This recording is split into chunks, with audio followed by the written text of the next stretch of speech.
Good morning, everyone. Good morning to my live stream. Um, good morning to my gardening live stream, plant live stream, cactus live stream. I have a bunch of stuff here again today that we will do. For one, we will water, we will fertilize.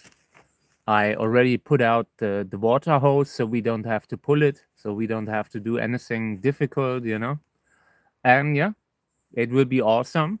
We're doing a lot of interesting things again today. But the watering has priority right now. Watering and fertilizing. Otherwise, we are cheating ourselves out of a few late flowers that we could get.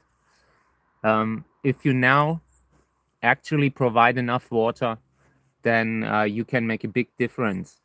So yeah, we will fertilize the one greenhouse with the long water hose and with the attachment for the fertilizer. That saves me work. That saves me a lot of hassle. Yeah, I'm looking forward to that.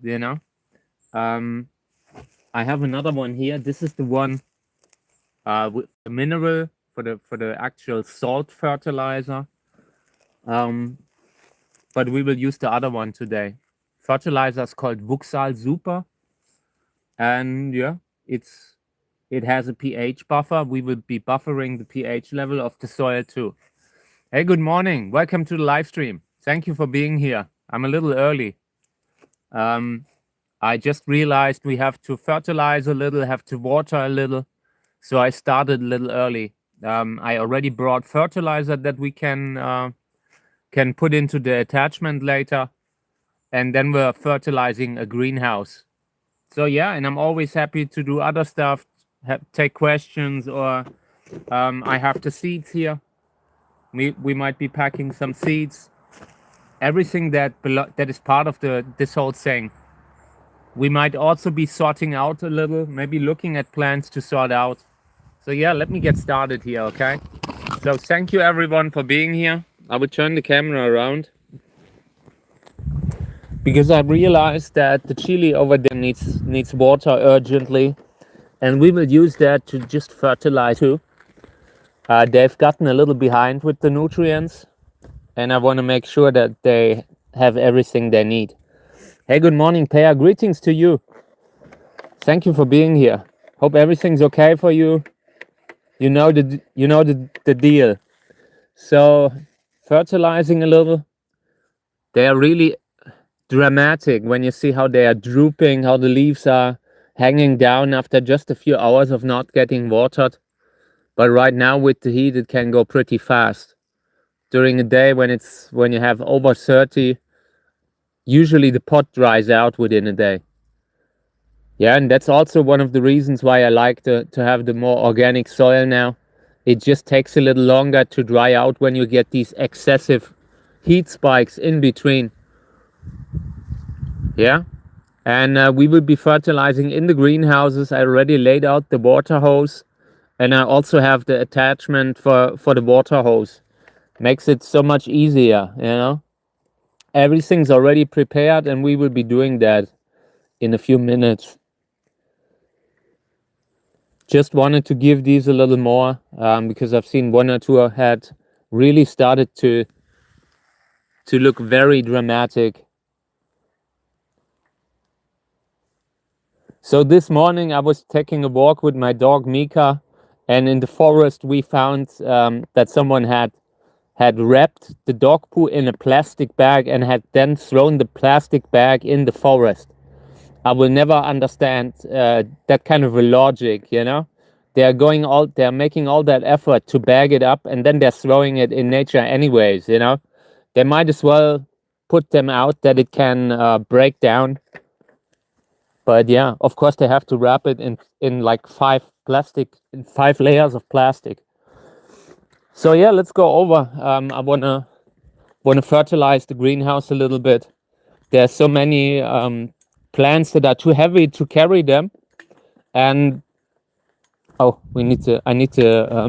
no, we're doing it without the tripod. Yeah, so many plants in the greenhouse, and they need water when it's so hot. When you have an outside temperature of maybe 35, who knows how hot it is in the greenhouse, like in a little hot box.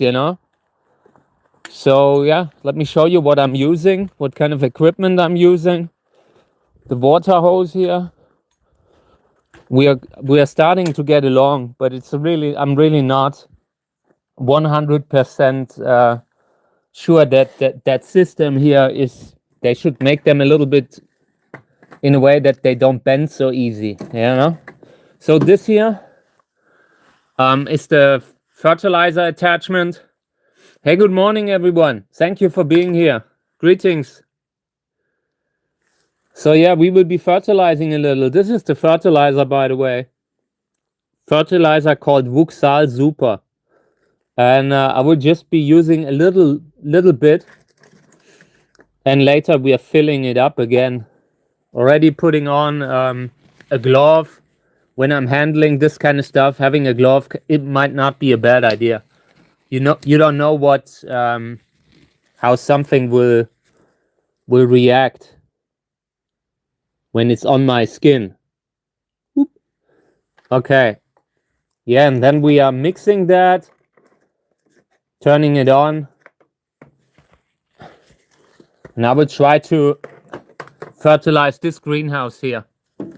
Have a lot of plants in here that have no way of going out, you know, like when you have a big plant, you can't really carry it out so easily. It's really a lot of work to carry the bigger plants. So when they are in the greenhouse, have to really make up for all the heat that they are getting. So I'm turning on the water and then we're fertilizing the plants.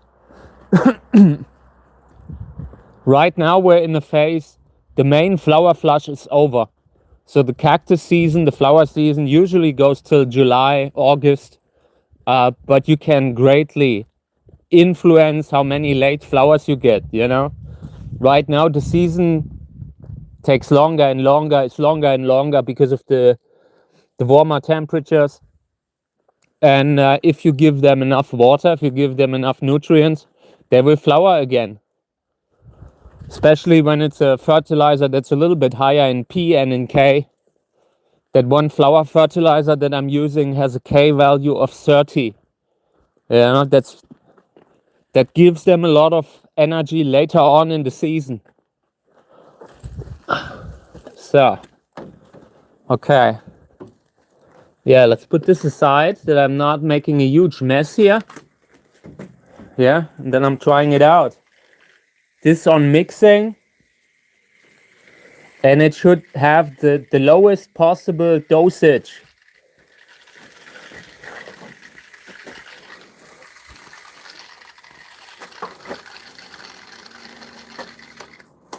Can't I just...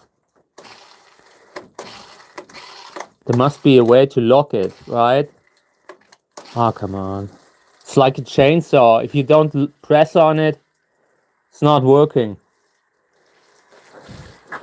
This one here, this is one of the new ones that we have repotted in coconut fiber now. So giving fertilizer is really important. Just try to tighten the thing a little bit. I don't know why, but this fertilizer, this attachment is leaking a little.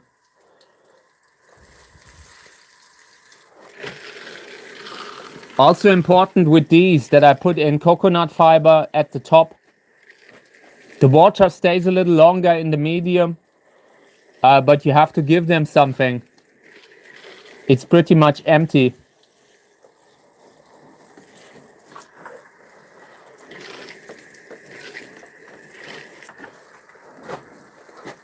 So yeah, and I'm still not done repotting. A lot of these seedlings here have to be repotted, have to be singled out.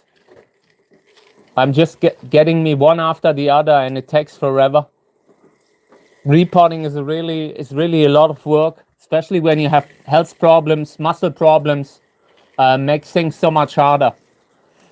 And I wanted to say, by the way, like that one time lapse that I posted recently has gone super viral on YouTube. I've seen that it had like a couple 100,000 views within just a day. And that is something that is new to me, you know? So thank you guys for the support and all. I was really happy. I was amazed to see that. so hard on YouTube, you know? Like I've had success on other websites, but in videos it's still a different kind of category to succeed on YouTube, and I enjoy that. I'm working on a few of the other time lapses, like recutting the time lapses, the older ones that I filmed last year.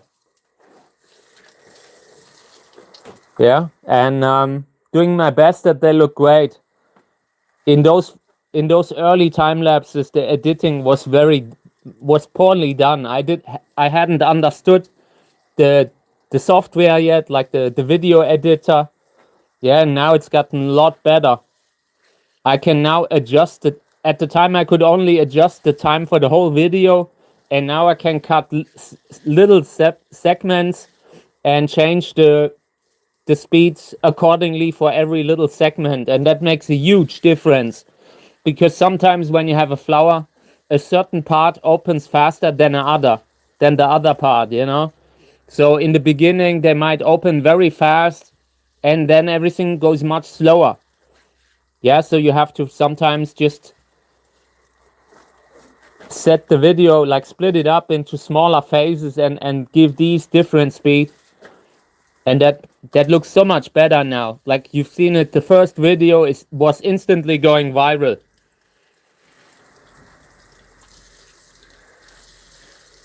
So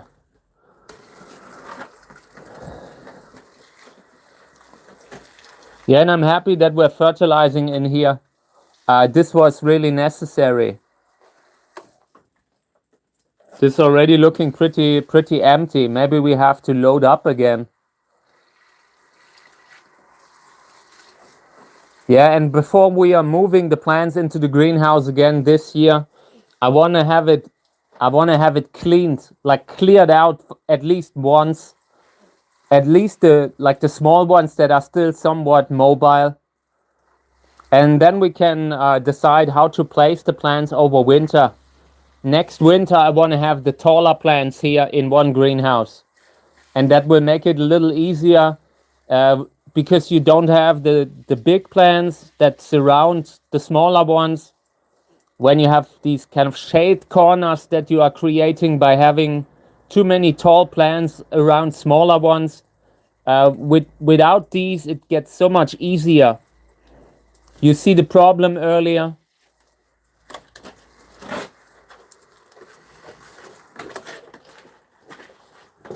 So let's recharge this thing.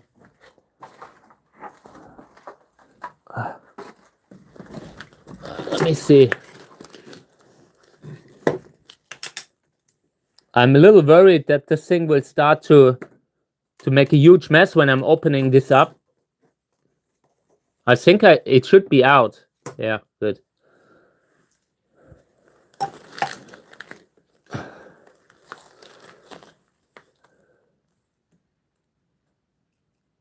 Okay. Yeah, but this is pretty good. This is really saving me so much work, so much time, so much effort. Carrying the water cans was always a big part of my experience, of me doing the hobby, me watering. I spent whole weeks just watering. Oh, I need to mix it again.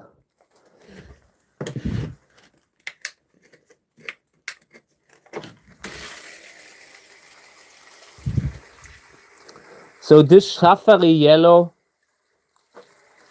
I want to keep one plant, but the thing is taking over. They are really easy to grow, and the thing breaks off very easily too. So we might have to sort out a few of the side pieces that have broken off.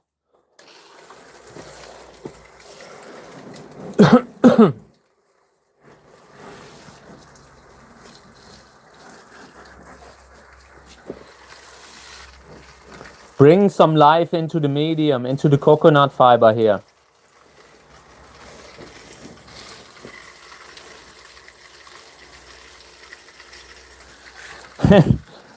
I don't think the fertilizer is like really bad. this is one of those commercial, like the fertilizers that are for commercial crops, you know, that are a little bit more expensive. It's a relatively, I mean, I'm using it currently on stuff like fruit trees and vegetables and stuff like that. But there are certain fertilizers that really are slightly radioactive. But I think this one isn't. You have that a lot with the mineral fertilizer that is mined. That there's just some impurities when they are when they're mining that stuff.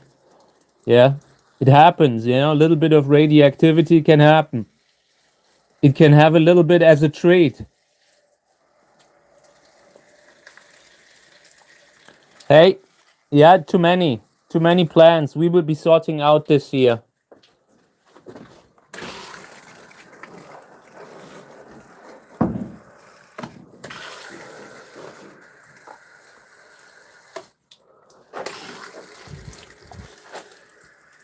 Should have cut these back too before they have hit the roof. This is a little bit, now it's getting late, but I think we would still do it because it's better to cut them now than in winter, you know.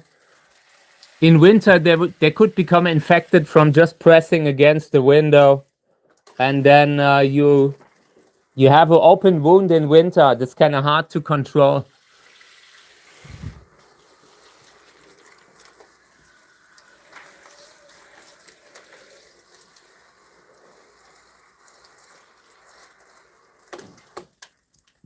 Oh, this one needs to be taken apart too. We will take this one off. And yeah. And maybe then we're rooting the plant and maybe we're giving it a repotting, new pot.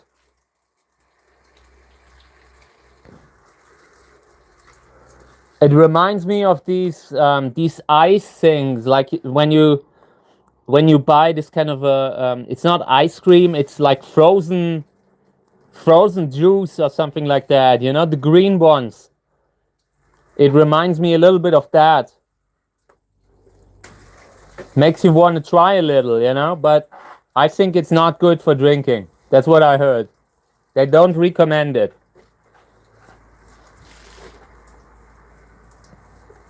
It's like when you see when you're standing in front of at the gas station and you smell the gasoline, you know it smells kind of good, but it's not good to breathe in.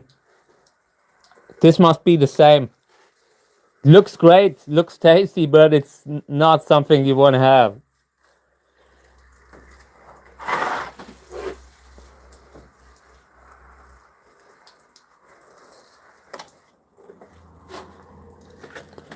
Also want to fertilize the seedlings here. The little ones, they are usually the ones that go first if you don't water them. So yeah. And these are often a good indicator how much you have been watering.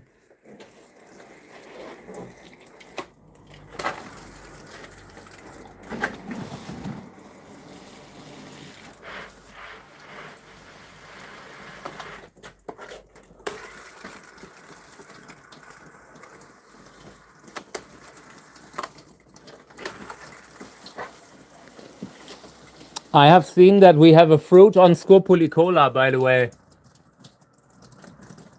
Fruit on Scopulicola, I don't recall which one it was. The one in center. I think it could have been a sister of claw. I have a memory of having used that. Yeah, bunch of really good hybrids this year that succeeded, that grew a fruit. I'm really happy about that. We will see how it goes when in winter with planting them. I'm also not sure how many we can grow with in regards to the space. Good friend of mine is also a cactus breeder, and he told me he isn't even planting anything anymore. And yeah, I totally understand.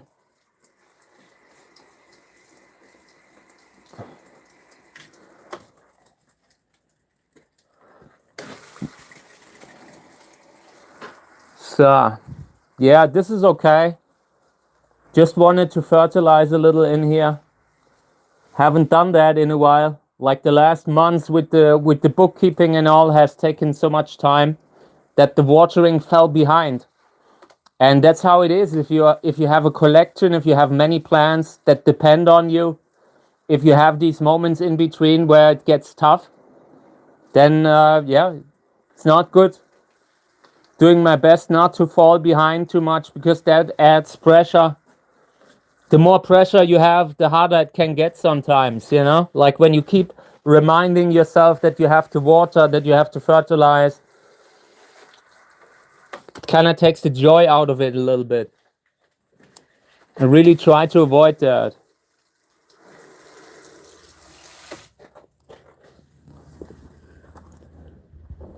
Let's fertilize the pumpkin a little bit.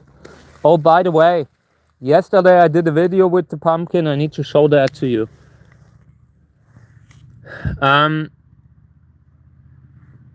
So the way I understood it, this happens, but this is often with squirrels. And I have seen a squirrel in the garden in the last 3 days, every day. And I didn't think it was doing it, but now looking back, thinking about the squirrel and how it was right there when I saw this thing getting worse. I originally thought it could be a mouse, maybe a rat, you know, but thinking about it, could have been the squirrel. So I have put a camera on the thing, and so far the squirrel has not been here. But yeah, maybe I can film it in the camera trap, you know, like just showing who does it, who's eating the skin of our good Halloween pumpkin here. Yeah, I never thought it could be a squirrel, to be honest. I had no idea that they are doing that. And also, I didn't think it could be so reliably a squirrel, you know, because we also have a lot of mice, a lot of other rodents, you know, like there are many dormice here, like these little grayish kind of scribble mice that only come out at night. We have a lot of different ones, and I think it was probably really the squirrel.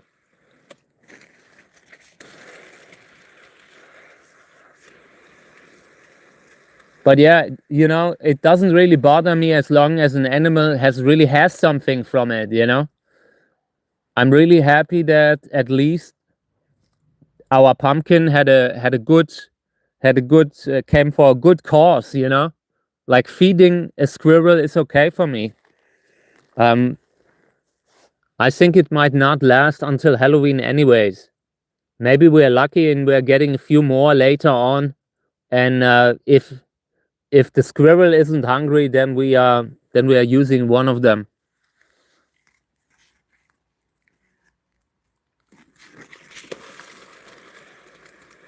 Yeah, I've seen it climbing around at the pond.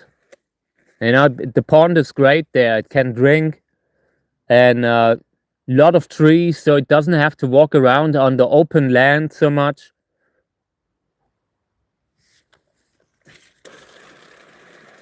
At first I thought it was something bigger, you know, like they are so loud when they are moving in the forest. I thought, oh, what's that? Is that like a fox? It made such a big noise.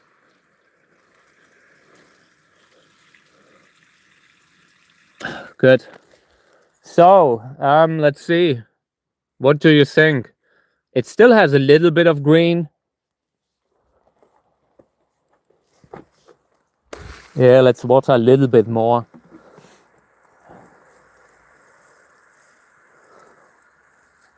I have a lot of issues, guys. We have too many plants. I have realized that yesterday again, you know, like when I have realized I'm reporting like never before, and I'm not really seeing enough progress, you know. Yesterday I really had a little bit. I usually get a moment when the cacti are overwhelming to me. And I had that yesterday when I saw how much time it takes to report just 10 plants, you know, when you have 1,000 that would need to be reported. We'll be sorting out more. I have a few Eulichnia And I think I might have to sort these out too. Like everything that's not really compatible with the plants that I'm working with, you know. I have a lot of Sörensia that I'm not sure what to do with.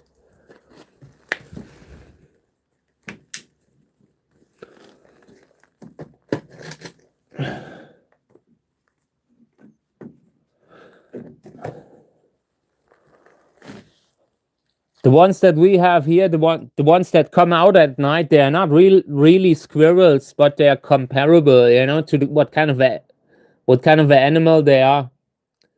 Like I said, they are called Dormice. In German, they call them Siebenschläfer, referring to the 7 months they are supposed to sleep. You know, they are doing winter rest, hibernation, something like that, and yeah, you barely see them. Like when in the past, when in the Middle Ages, you know, when they were hearing weird sounds in the house, then it was often these guys. Like they have a connection. Like in the past, they were often like they thought it is a poltergeist. They make such a noise. I sometimes have them under the roof, and the kind of noise they make is insane for that kind of a small animal, you know.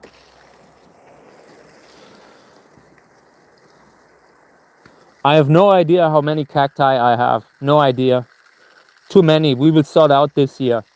I hate them. I want to get rid of them. I can't have so many anymore, you know. You see how much work it is to fertilize them, water them.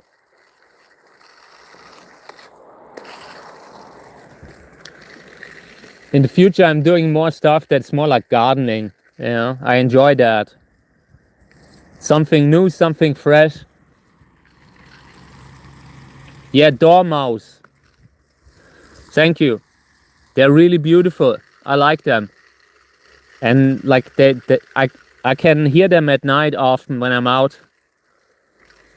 If you wouldn't know what kind of an animal it is, you could be freaked out by it. It sounds like a little piglet on the tree.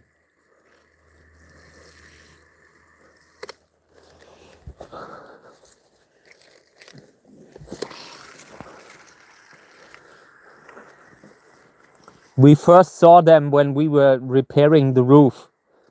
Like around the 2000s, we had to fix the roof, and then we found a nest under the roof.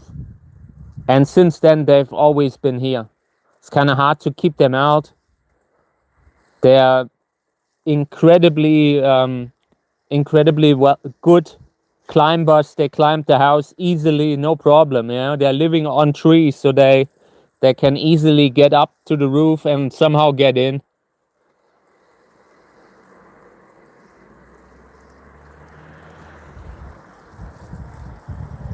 I think it's too late to change any usernames. I'm happy with my username, you know. Yeah, right, Glee. I really like the name. It has something sweet to it.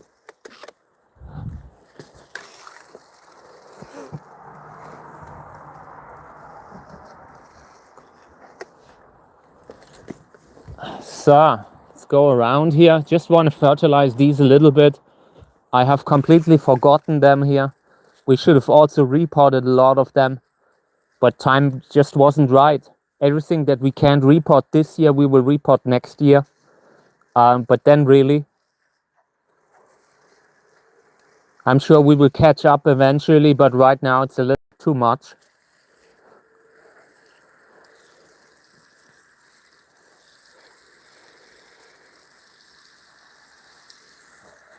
Sounds interesting. Thank you for letting me know.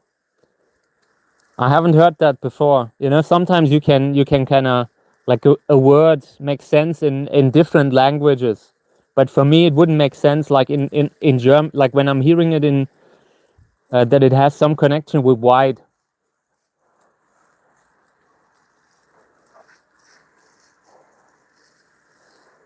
Yeah, that's okay. I'm really thankful that I have this thing.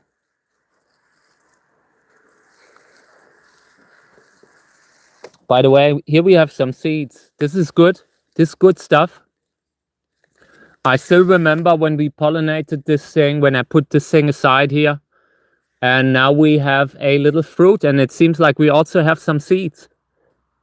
We will clean them, or maybe we're just opening the fruit and then we're spreading out the pulp and the seeds on a piece of kitchen paper. This doesn't have a lot of seeds, and they might be so small that they're running through the cracks of the sieve, like through the little holes. Really a little bit worried here. Seeing the seeds, really have to look at the size of the seeds every time you're cleaning them.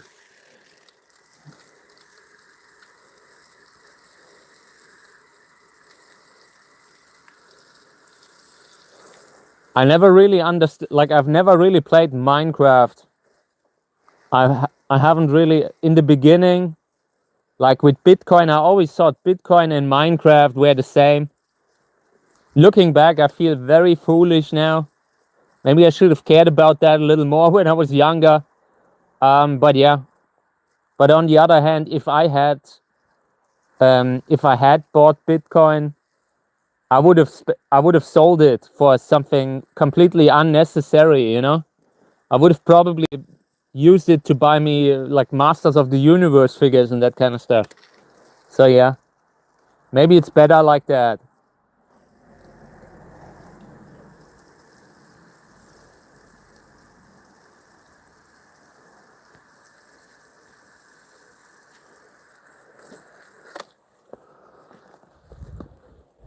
Want to fertilize the ones that are in the coconut fiber.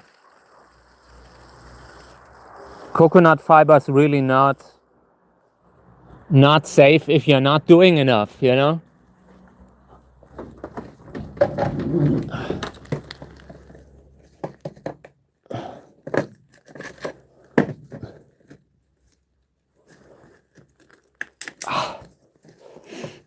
So yeah, later I will post another time-lapse video. I already have them on the desktop, like have taken them from the desktop. Later I want to cut it again, and then I will pick a new song, something interesting. I don't want to always use the same song. So maybe I can find something that I haven't tried before. There's a lot of stuff that I would love to use, but it's kind of hard because it must fit to the opening of the flower, you know? So yeah, but yesterday I posted one with the theme song of Phantasm, of the horror movie Phantasm, because Reggie Bannister has passed away. Yeah, just wanted to say it again. One of the actors that played in, like, Phantasm was a huge movie in my childhood. Sounds interesting. Yeah, I mean, I've tried watching the movie, okay? I tried watching the movie and I didn't like it. Like, it was the first one. Was watching the first one and I just didn't have a connection to it. Like, in the past, I usually liked these kind of movies, you know? Like, when I was younger, I was watching all of these independent movies, like what Peter Jackson did in the beginning, like the really early ones and that kind of stuff, you know? But yeah, today I have less of a connection to it, you know? Today I'm watching a movie less because of the effects and all. In the past, I would have appreciated it a lot more. But the one thing that I really like about it is that the guy has done like these independent like movies, you know, and made it this huge franchise. I like to see that when people are doing that, you know, when they are kind of, it's difficult. In the past, it was so difficult to have funding for independent movies, you know, and with social media and the kind of way communities work, today you can really get a lot of stuff done, and I love that about it. So I'm happy for the director that he has the success that he has. Thank you. Yeah, I will try the second one. I also don't want to be too hard on the movie, you know, because it's like it's kind of for what kind of a movie it wants to be. I'm sure it's great, you know. I just like to watch stuff like The Witch. I like The Witch or It Follows. These two movies have been one of my favorite movies lately. That's the kind of stuff that I like to watch these days. I rather watch something that's more like, I like the whole total picture when they're really trying to recreate an interesting world like they did in The Witch, or like Guillermo del Toro movies. You know, that kind of stuff I appreciate when so much detail goes into a movie. But I really wanna, maybe I'm getting me a VHS tape that they are releasing. From time to time I saw that they're re-releasing these VHS tapes, like to make promo for the movie. I've seen them in Walmart, I guess. But since they are not really here, I never really had the chance to get one. So yeah, we'll look into that. I like VHS tapes, and I would definitely put one of those on my shelf. I've just had a talk about that yesterday with a friend of mine, and we were talking about his old Super Nintendo and his old N64. And I told him he shouldn't sell it. He should hold on to it a little longer. I'm sure with the kind of future that we are getting, where everything is digital, all of these old games and old movies, they will rise in value. Yeah, if I had, like, I would be buying games, DVD, laser disc, Blu-ray. I would buy all of that right now. Because this stuff is going to become more expensive when they are rolling out a future where you constantly, when you're going from one streaming service to the next, you know.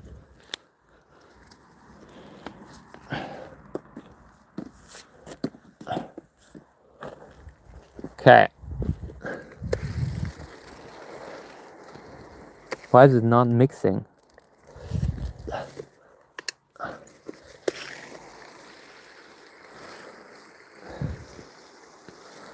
Yeah, but I already knew, like, maybe 10 years ago, I already wanted to buy video games. I already felt like it was already, you could already see that eventually these old school video games will be so rare and hard to get. Yeah. I have decided for myself, for me, I just don't wanna bother with the newer games. If I'm ever having time and money to get back into gaming and playing a little, I would almost exclusively play old games. Maybe to the PlayStation 2. PlayStation 2 or maybe at the most PlayStation 3, nothing above. I would not play the newer stuff. I hate what they are doing with microtransactions and that kind of stuff. So yeah, I seriously consider doing something where I'm just playing old games that everybody already knows, but I don't. Yeah, like I've recently, just a couple of weeks ago, there was a moment when I could have bought like a big pack of maybe 20 of these old games with the box, and really just classics. And I didn't do it because I couldn't afford it, you know? But that's the kind of stuff that I really love.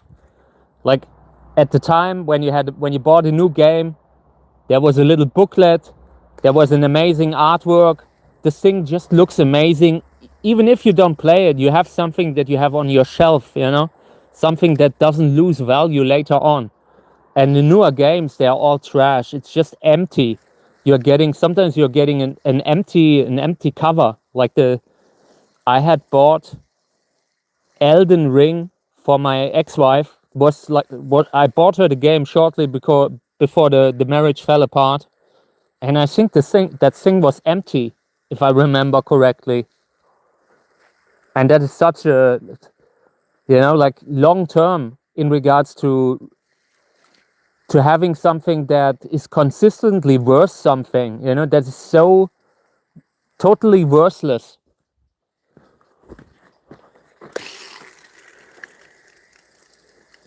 That's great. I would buy that kind of stuff now. Really. Like I keep seeing people that are selling DVD collections, Blu-ray collections. That's the kind of stuff. If I had money, I would buy that now. If I would be doing business, I would buy that now and sell it in 10 years or so, or maybe in 15. Right now you get it for cheap. You still get a lot of DVDs and Blu-ray for cheap in bigger collections, bigger lots.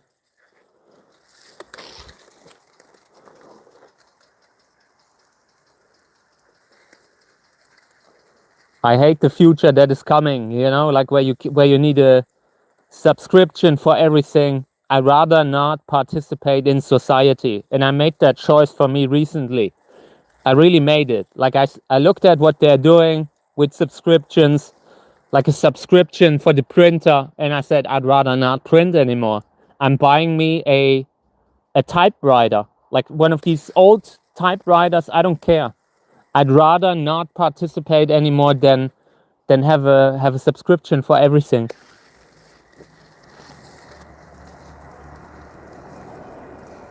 I don't want to rent anything. Like, you know, like when you really own nothing. Absolutely horrible future, in my opinion.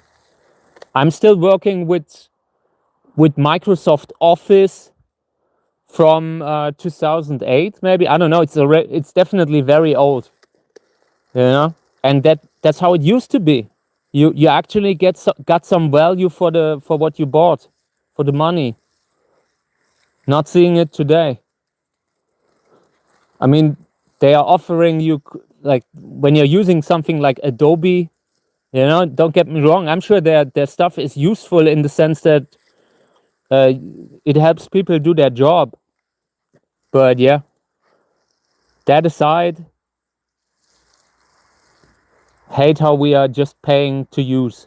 Pay to use. Yeah, and I think that's why more and more people will want to buy movies in old form. This stuff will make a huge comeback. I also think the current world is pushing people really away from the internet. People will accidentally rediscover the outside, you know, nature, or they will form bigger communities again, just as a counter movement to what's going on right now with the internet.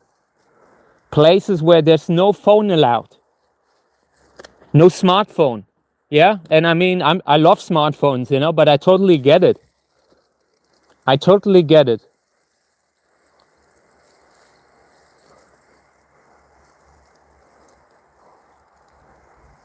Yeah, times are changing.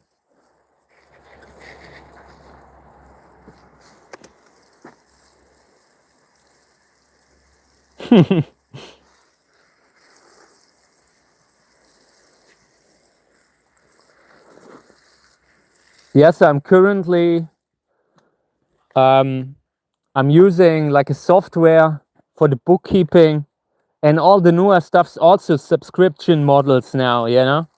I'm currently looking at what kind of stuff I will use in the future to do bookkeeping. And yeah,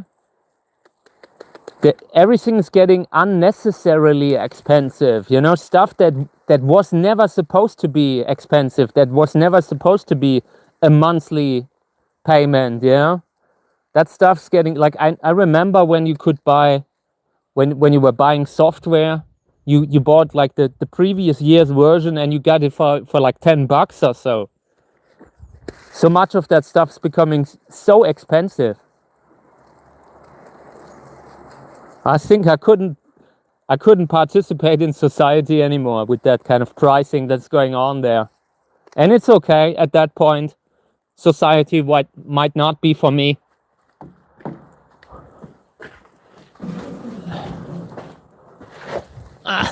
Need a little bit more here.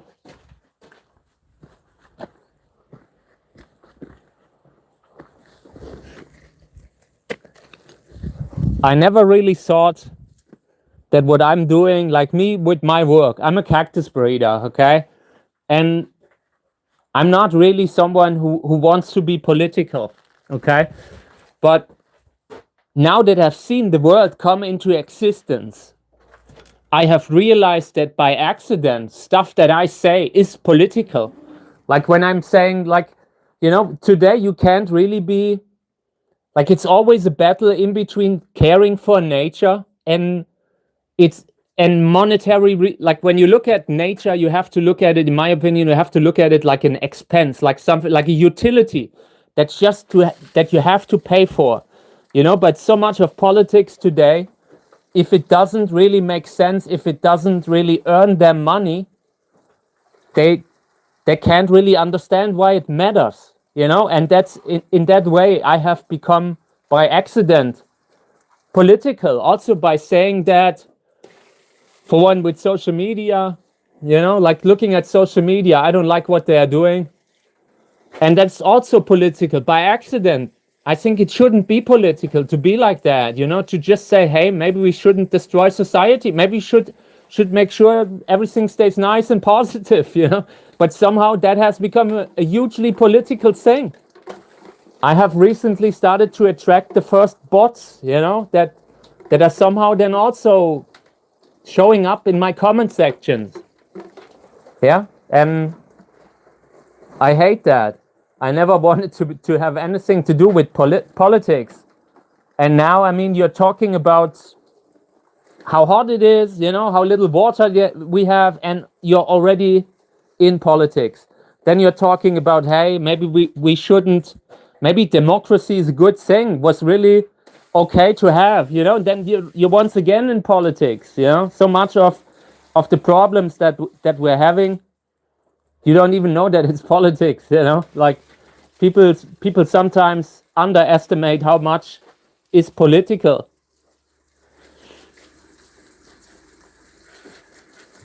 Yeah. I don't know.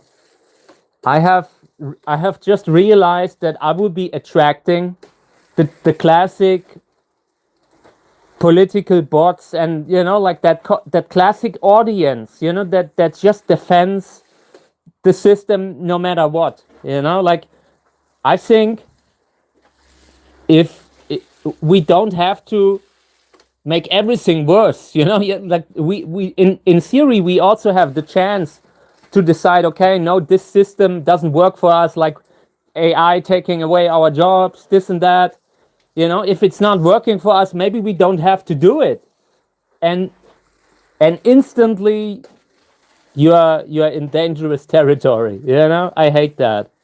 You can't even be naive and try to improve the world anymore without instantly being made into something that's actually quite political. I hate it.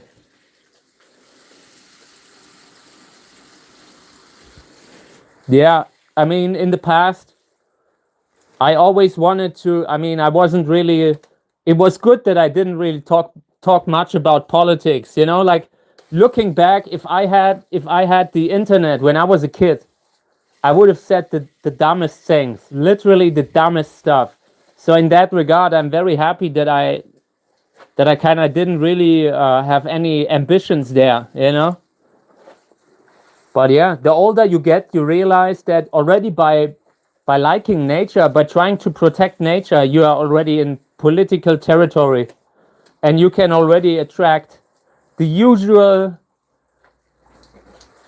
enemies of democracy, enemies of a free society, that kind of stuff. Some people like it when people don't have the right to vote, you know. Like, must be annoying when you're trying to be a little dictator, wannabe dictator, you know, and people want to vote. That must be a nuisance.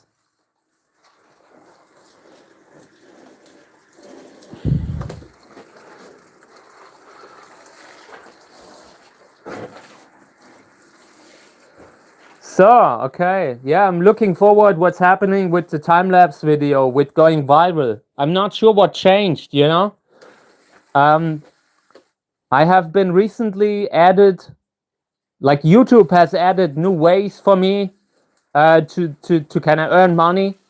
and I have no idea how it works. Like there are all these different methods and I have no idea what I'm doing. I just say, okay, thank you very much, you know. And maybe it's become easier to go viral now with the stuff that I do. I mean, they already know that the content that I make is straightforward, you know.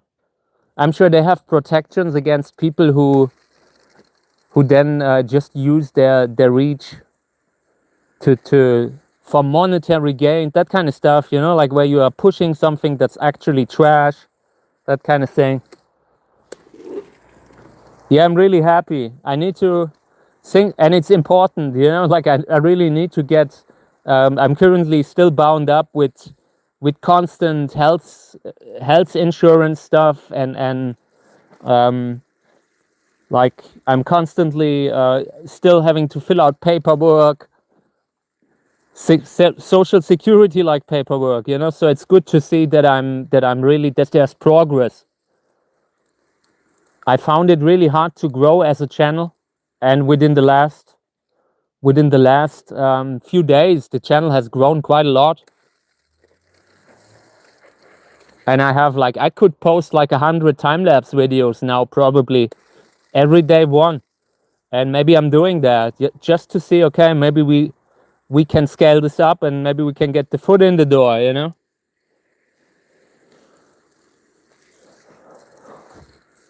Yeah, I mean, I've recently, like this morning, I read about millennials, about the generation of millennials. Yeah, and that they kind of never really had a fair chance with Lehman Brothers stuff in 2008. You know, like the housing market crash in 2008, and now it's how it is right now. So much of my generation, and I'm not a millennial, but yeah, so much of this generation has been just caught up in a hostile system where it gets really hard to build something, you know, like in order to build a business, you have to sometimes be able to get a loan, or maybe, you know, you have to work yourself up, and it's kind of hard to do anything when you're fresh, when you're young. In the past, it was so much easier to get into a well-paying job. So I hope that this generation will eventually have a little luck on their side. I believe in them, you know, like it's still a capable generation. They've just had a lot to deal with. If you look at the world right now, I mean, it's kind of hard when you can't really own property. In the past, it was so easy to buy a house.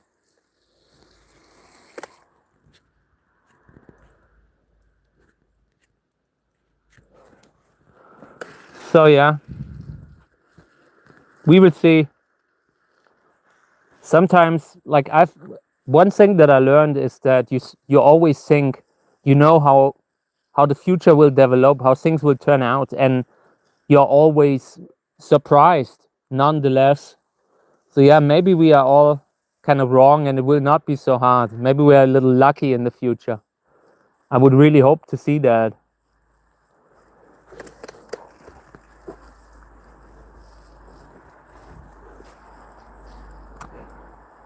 I still remember, like when the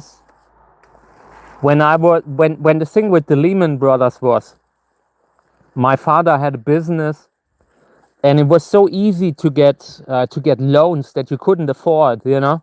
Like I still remember how these, like, how, I don't want to say the name of the bank, you know, big German bank, and it was so easy to get like 100,000, like, I don't know how they are called in German, how they're called, Bausparvertrag, you know, like this kind of savings accounts and all. Like they were giving them out like candy, you know, like, and you still have to pay it, you know. You still had to pay it, but it was really ridiculously easy to go out with something at the time.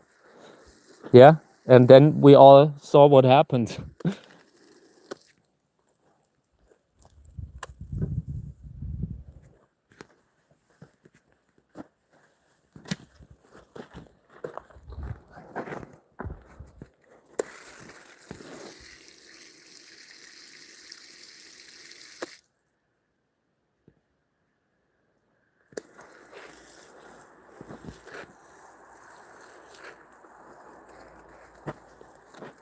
think this is touching on some territory where YouTube might already be looking at it a little bit more harsher. So let's be a little, careful with this kind of stuff. You know how it is.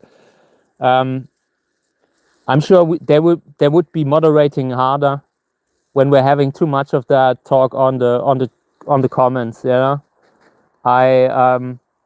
mean, I'm looking at what's going on, like banking sector and all, and it's a mess. Unfortunately, it's not something that I see changing anytime soon. Yeah. I have like a friend of mine, like from school. I'm talking a lot with a friend of mine, and he's often talking about, hey, it's all like everything is going bad. That's the kind of stuff that he's really worrying about, what's happening with the world and the country. And then I realized I've read these old, like when people have been ranting about society, like in the Roman Empire, or like 1,000 years ago. I'm sure they have talked exactly like that too. I feel like maybe we can't do it any better. Maybe that's just how we are doing things. Like when we're running a society. I think maybe it's really hard for us to have a fair country. So yeah, that's what I always try to say to him. Don't take this personally. Like maybe we can't do it any better. Maybe that's just the best we can do.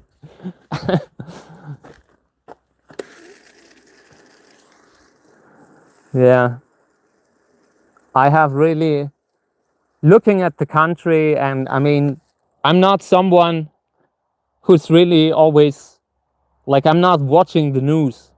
I'm from time to time I accidentally catch a channel, and then I'm listening, and they're talking about something that's totally that a politician said, that's totally ridiculous, and I say, yeah, and I shake my head. Like I'm not really spending a lot of time with that anymore, because I've realized, like I've seen this for a while.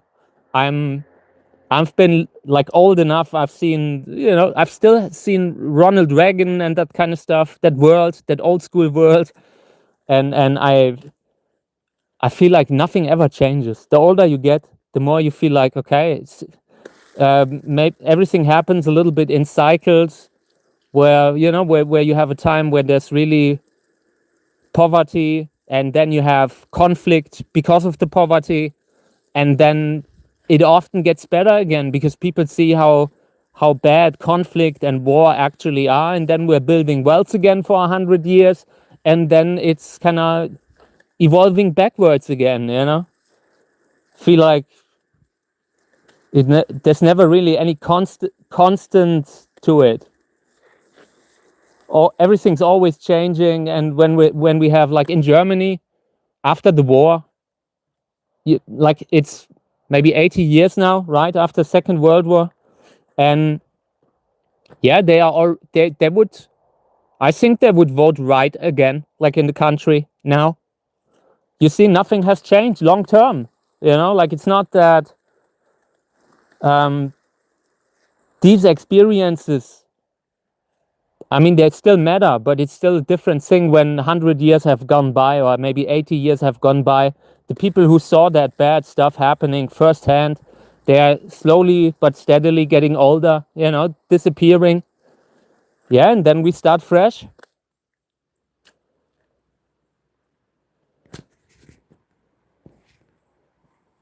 Can you guys please keep that stuff out of the comments, please? I really hate it. I don't know. That's what I was talking about earlier. You're instantly attracting that kind of audience, and I don't want to do that.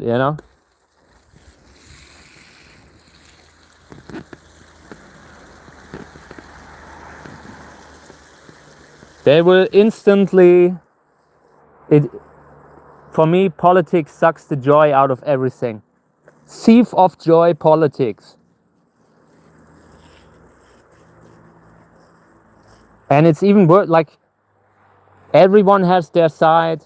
it's not that you will ever achieve something when it's like that. You know, people usually don't change. It's like they never change the sport team. So people are always bound up with politics, arguing, debating, and nothing ever changes. Thank you. Thank you. Yeah, greenhouse politics.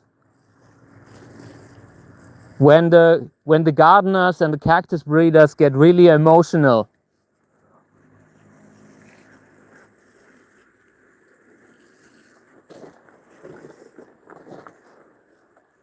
it will be really hard for me long term to kind of to not clash politically sometimes with this kind of stuff. I mean, you see how it's going right now with the climate discussion. And personally, as far as I'm concerned, I don't care if people see climate as a threat, you know, because if they don't and it is a threat, then yeah, then the planet will be free of us eventually, and all these species that we're losing might get another chance, you know. So I don't really care if what people think about politics, you know. Of course I support when someone wants to do well for the planet, you know. But even the ones that make this big show out of climate politics on the internet, you know, like you see how many people are involved in these discussions just because they have been giving their marching orders by their political side, you know. They have been said, hey guys, you have to be against this and that, you have to be against this method of heating, or against this mode of car, like transportation, what kind of a car we are using. I don't care, as long as it makes sense, you know.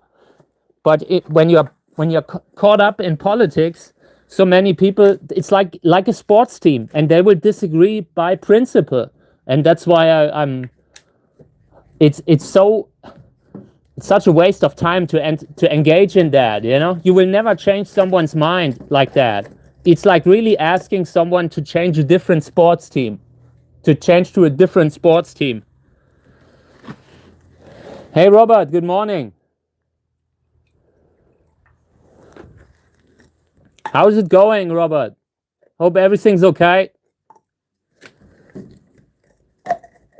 Trying very hard not to be political, but can't take much longer. Maybe 10 more minutes.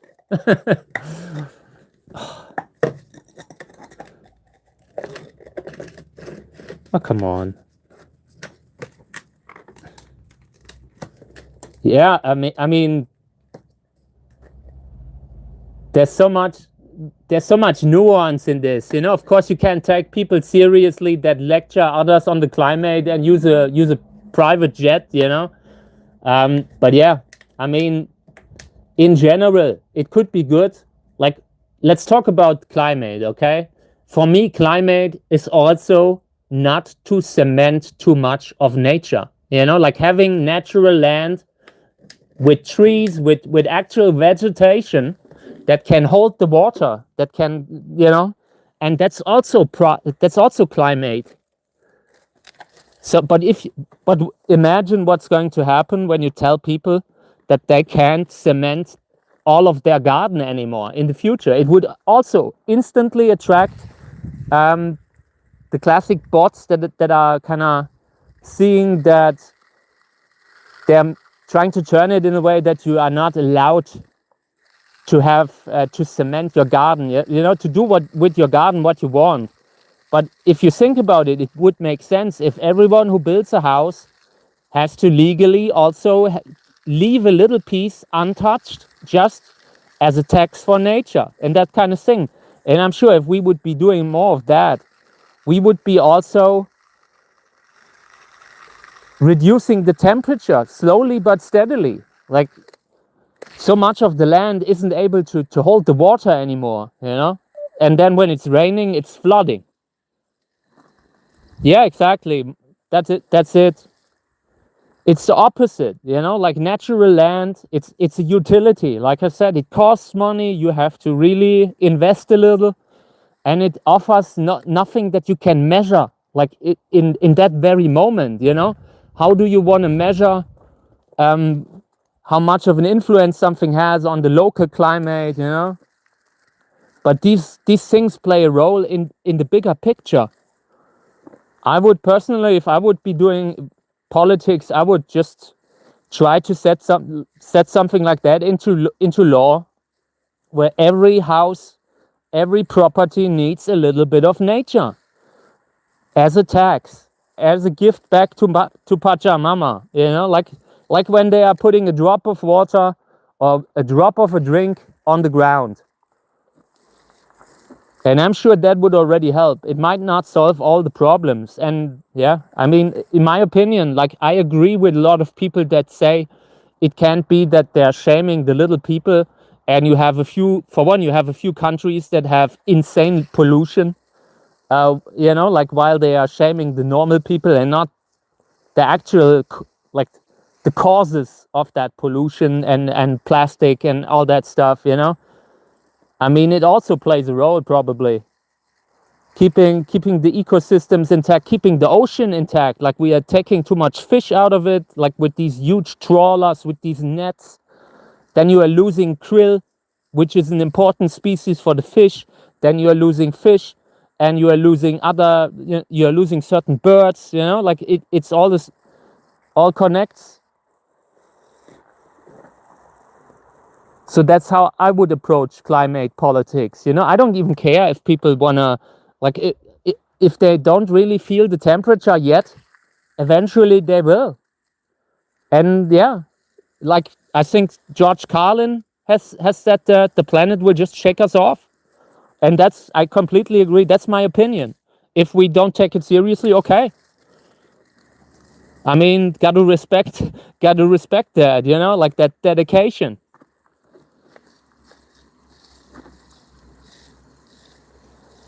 I will look into it. Thank you. I haven't heard about that before. I mean, we just have an issue here locally, okay? And it, like in the past, we didn't really have a lot of flooding, but they had kind of all the places where the water used to run. You know, where you had these areas that were not intended to build there. It was floodland, and they have gone and built their stuff there. And then now, of course, when you get these excessive rainfalls, the whole place was flooded a few years ago. Like it was like I was looking out the window and it was like I'm seeing an ocean. Yeah. And now they are really looking into these kinds of things, how to make sure that there's a good, you know, like that the water has somewhere to go, that kind of thing, you know. In the past, that wasn't really, people weren't really looking at that. You see so much little things that are positively changing. I think maybe people in 100 years will be much wiser than we are today. And I also find it sad that this is like that you today when you're pro nature, very often they put you on the left right away. That opinion alone gets you placed on the left side. And I think that should be a bipartisan issue, you know, like protecting nature. I would like to see that more also from people on the other side of the spectrum, you know, and I sometimes do. I have recently, like a friend of mine from the community, and I've been friends with him for quite some time, but he's a complicated guy, you know, like people are complicated, not black and white. And the guy, sometimes I was amazed how he manages to really walk right in center. Right now, it's so easy to be, you know, so many people, when they don't have their own political opinion, they're aligning themselves with one of the two sides. And I always appreciate when people are able to have their own compass, their own moral compass and all, you know, and really have integrity when it's about what they believe in, you know? So yeah, you have that from time to time too, but it's not so often.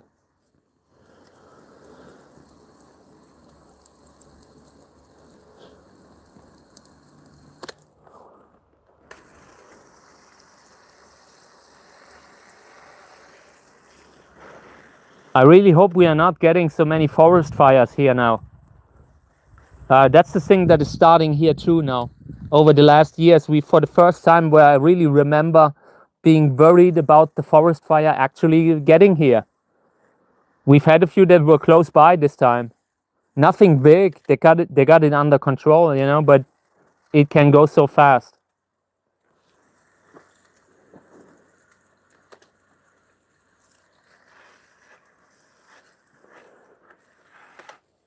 Okay. Yeah, I think we fertilized enough. I need to sit down. My leg is really hurting. But this was good. We did a lot. Really fertilized a lot of plants here. I'm quite proud. For today, this was important, you know.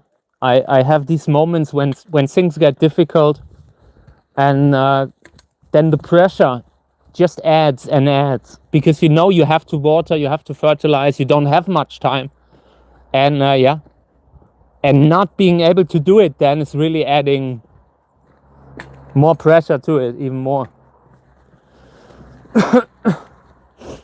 So okay, let's see what we can do here. I wanted to put these here into a coconut medium.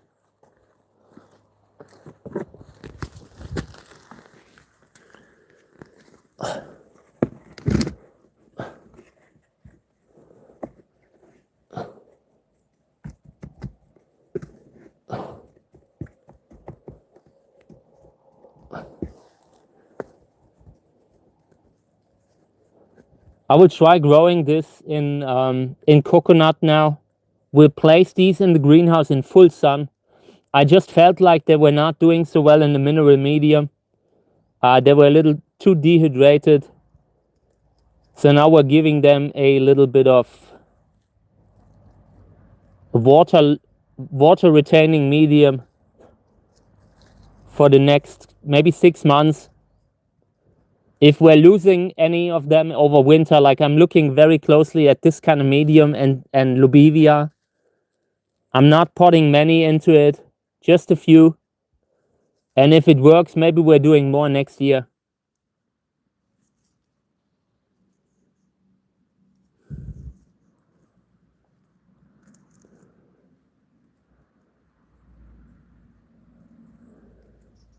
So let's see what we have here. What is this? Okay.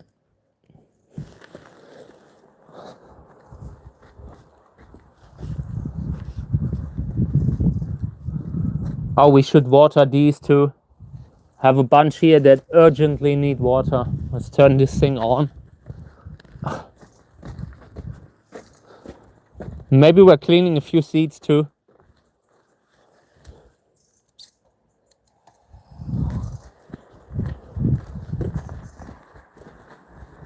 I like how that looks too. Oh, I forgot.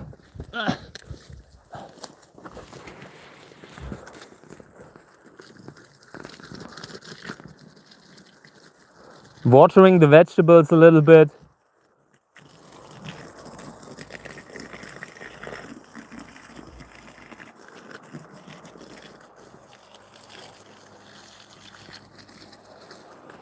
This is so much better now that I have them closer together.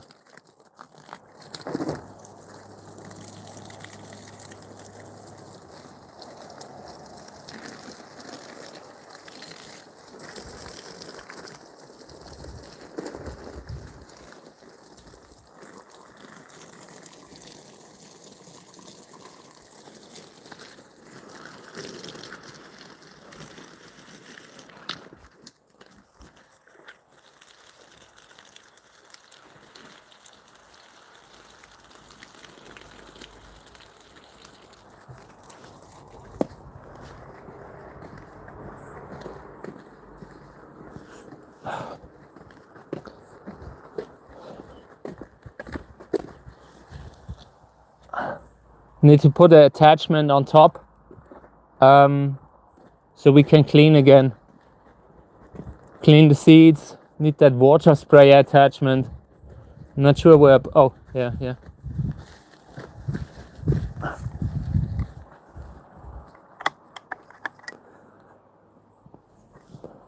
Sounds interesting.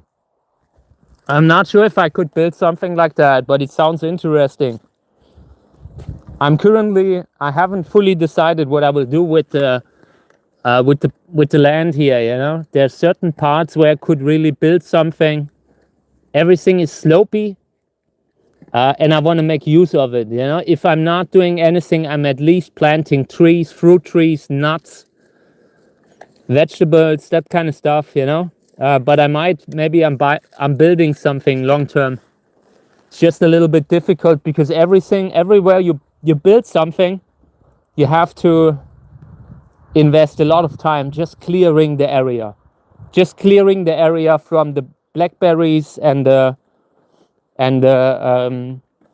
robinia trees. I used to, when I built a greenhouse, 1 year just to clear the land so I can build on it.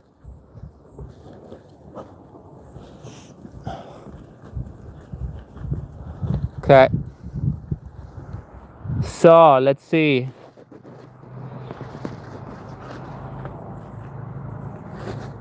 There was one that we needed to clean.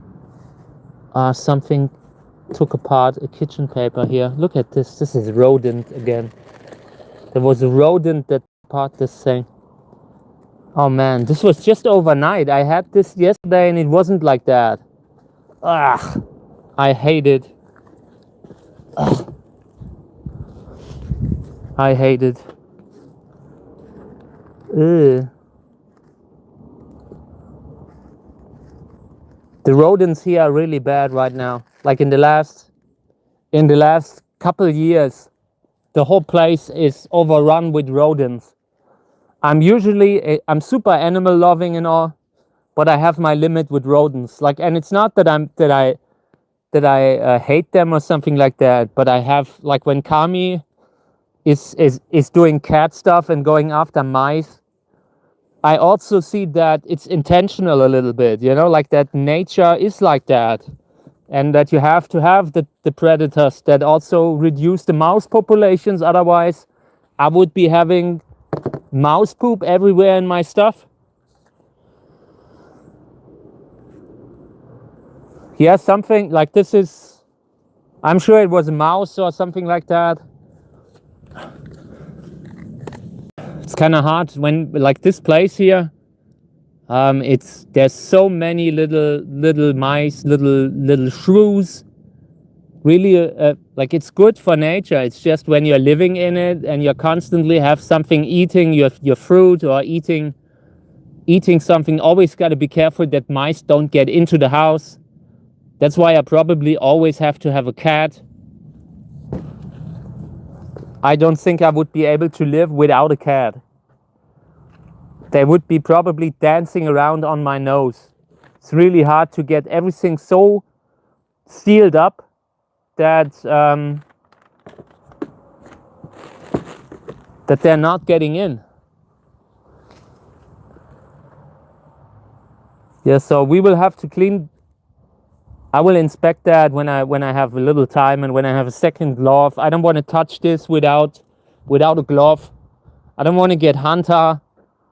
So we will clean something else. I have seen that we have a ripe fruit somewhere. Oh yeah, back there. We are getting that one ripe fruit from earlier, and then we're cleaning that.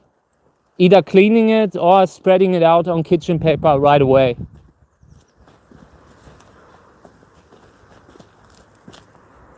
There's some amazing stonework, like in Peru. I like the style. Peru, Bolivia, looking amazing. I really like that kind of aesthetic. So let's see, here is a,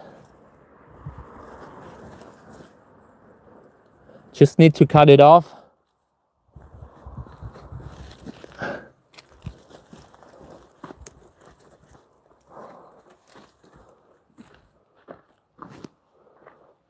There was a little, oh, here. By the way, I almost forgot those. These need to go in the greenhouse where it's not raining on them.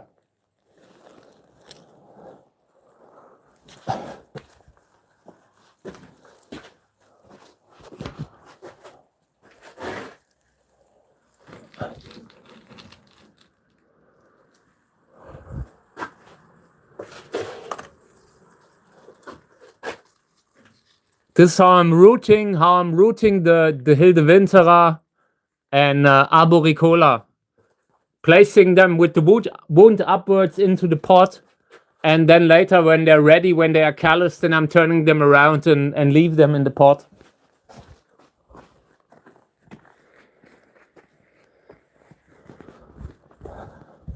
Yeah, I love Egypt too. I've just had, like, my mom is so happy that they're doing a new mummy movie, you know, like the one with Brendan Fraser. She's been recently she told me that the movies that they're showing it on television, and she was so happy. And I love that kind of stuff, you know, when you're getting so happy that you're seeing a movie you liked. I really like that. So yeah, when I was younger, there was this one movie about, like, that in Germany. The movie is called Der Fluch des Tutanchamun. You know, like, I think it's Akhenaton, right? Like the English name. King Tut. There was some sort of a cheap movie for television, and it was one of the worst. Like, when I was a child, I was so scared watching that movie. And when I see it today, I'm really, from time to time, I still watch it, you know? That's my connection to a lot of things, horror movies. Yeah, they're making a new one, I've seen, I think. So that's great. And I think even the guy with the bald head is coming back. Woodrow something. I think it's the name of the actor. Something Woodrow. Yeah, and it's great to see. I like it. I also like Brendan Fraser. I was happy that he got the Oscar. I'm happy that he has that career now. You know how it is sometimes with people when life isn't fair. Sometimes you cannot recover from it, you know. And I was glad that guy got to live and got to see like a positive time again too, like a good time, you know. It's so easy when you're an actor, and like, success is it goes so fast, you know. You're going from being the best paid actor in Hollywood to not getting any roles. Yeah, and I was happy for him.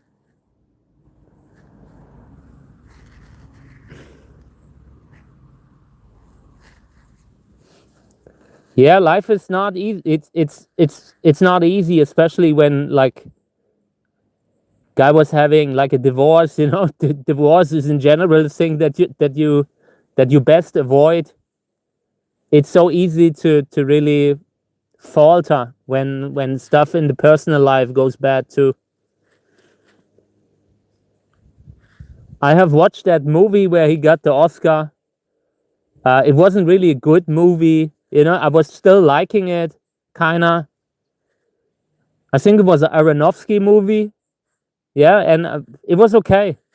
He was great in it, like, good actor.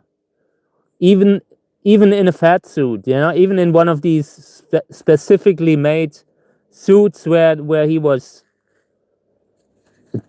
visible, you know. You can still see it, but he played that role good.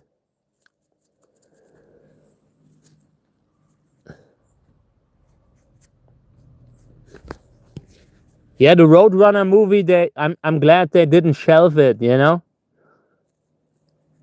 I have been, like, they had made that Roadrunner versus Coyote movie, and apparently they thought it might be better to just use it as a tax write-off, because I'm sure they have to pay certain incentives, certain fees, you know, like when they are reaching a certain success. And they felt like, yeah, when we're just not releasing it, then it might be better for us. And I found that horrible, because so many people have worked on that movie, you know. So I'm happy that this movie comes out, and I was also happy, like, it also affected a Scooby-Doo movie. I'm this big Scooby-Doo fan, and at the time they also made a cheap Scooby-Doo movie that they had also shelved. They haven't released it, but eventually I think it landed on the internet.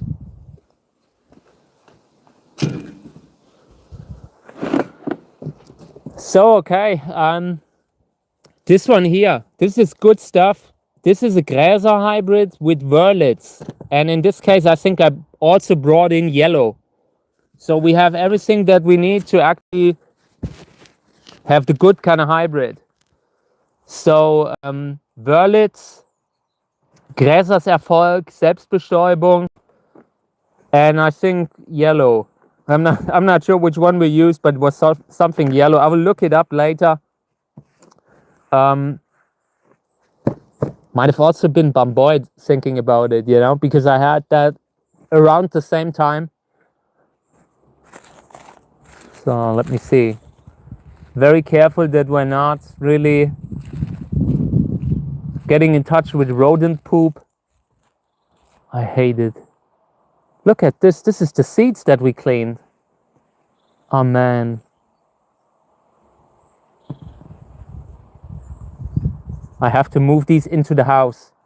They're eating this like a snack. It's not dry yet, by the way. I wanted to get them off the kitchen paper, but it's not dry yet. Doing that next time. It's okay. Maybe we should take down a few of the chili. I have these. I put these aside. They are already overripe. And I have a few more. Maybe we can take some down there. Let's see.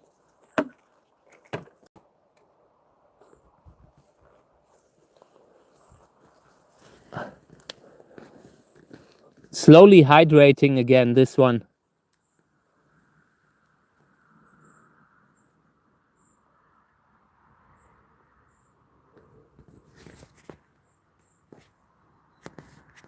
I really like Sacha Baron how's he called? Sacha Baron something. But yeah, he's a great comedian.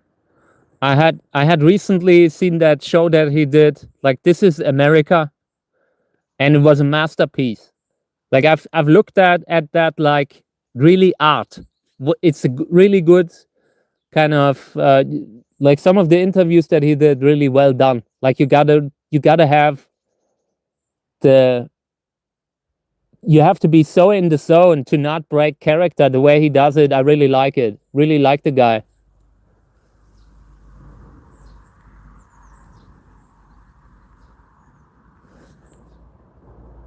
So taking a few down here. By the way, I've had these lying around. The rodents are not interested at all. Not one bit. The chilies are currently completely safe. Nothing is taking a bite. Yeah, and that's good.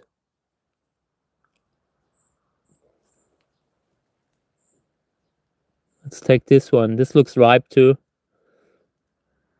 So today I will continue watching The Burbs. It's a show by Peacock, I think.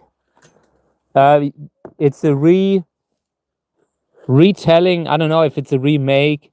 It might as well just be a sequel to The Burbs, like that movie by Joe Dante from the 1980s or so, 1989 something, with Tom Hanks. I really like the movie, and I have started watching that recently, that new show, and I really don't like it. I mean, I like some aspects of it. Some actors are good.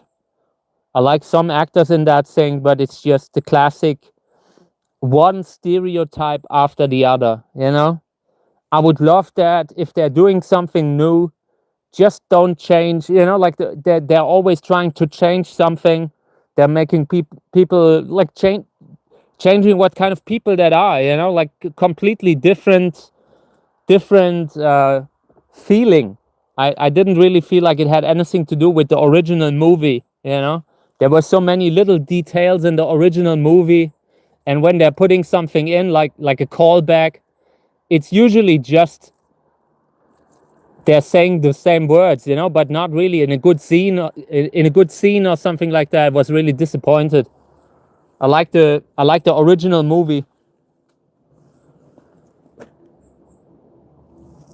Thank you. Yeah, I mean, in the greenhouses, I don't care. You know, I just have to be careful that they're not getting in. Always got to be careful that I'm not letting the door open, that I'm not forgetting to close the door. When I'm fertilizing, sometimes I forget to close the door, and then you have a mouse inside.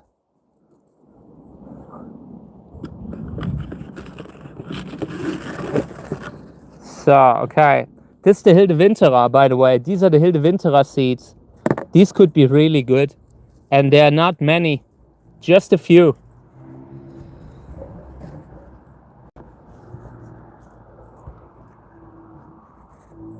I'm too nice to the rodents here. I don't really believe in traps, you know. I don't believe in that. I hate that kind of thing. So, yeah.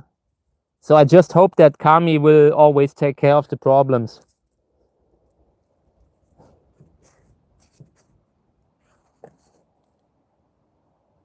Only thing when I would really set a trap is probably when they would be inside. But yeah, I luckily Kami is keeping the house clean most of the time.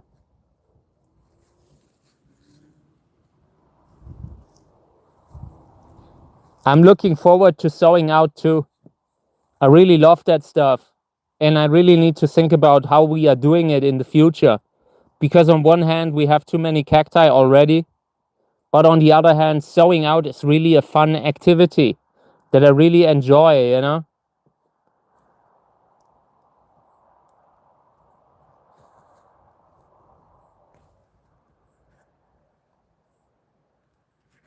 Does he have something new right now, like Cactalicious? I've recently had a look at the seeds, and there was some decent stuff. Look at this. The rodent has eaten. This is basically seeds. Check it out. Some sort of a sample from the pharmacy, and it has seeds in this part, like thyme seeds. German Thymian. Yeah. And they have started eating that too. Yeah, I mean, I have planted a lot of Cactalicious stuff in the last years. Really good stuff, really good hybrids. I have noticed that I have a certain body type coming up in a lot of seedlings, and it's usually the South Australian short spine hybrids from Cactalicious. I think I'm growing 10 different ones. They had a pack with different crosses, and I got those.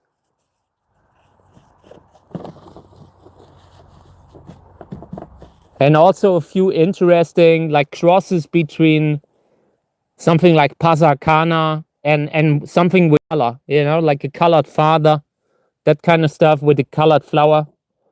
That's the kind of stuff that I planted from him, and there were quite a few. Good.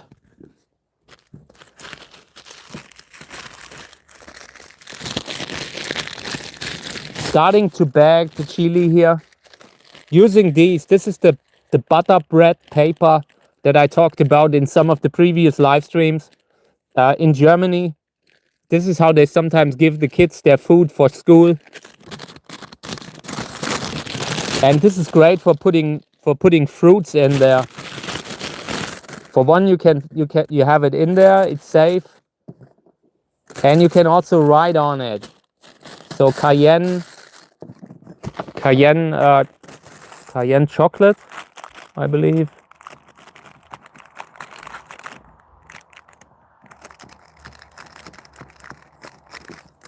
Good.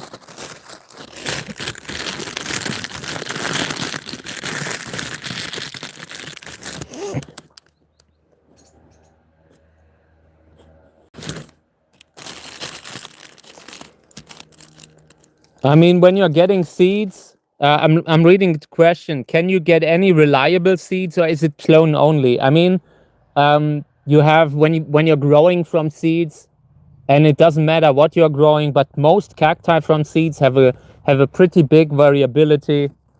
You can get different flower colors, different bodies. You know, it's basically just evolution on a on a smaller scale, because you constantly have range, and every one of those can have a range too when they are growing fruit again later. You know, when the offspring grows, there's quite a big range that you get when growing from seeds. So yeah, if you really want to have a certain flower, certain body, certain traits, then you have to graft it. Then you have to take cuttings, propagate it with cuttings. When growing from seeds, it's always a little, you don't know what you get. But very often when you're growing from seeds, it's worth it.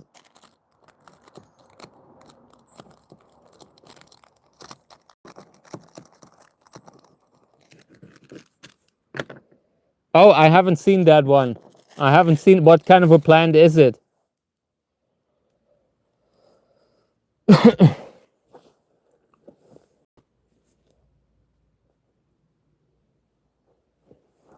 Seeing a lot of people that that have just created names instead of keeping the old ones, you know, like when there were so many plants that were seed grown already from known seeds, you know, and I've seen that so many have gotten new names again. I kind of makes me want to not deal with and not name anything anymore, like what I'm seeing right now, the way they are doing it often. I don't know.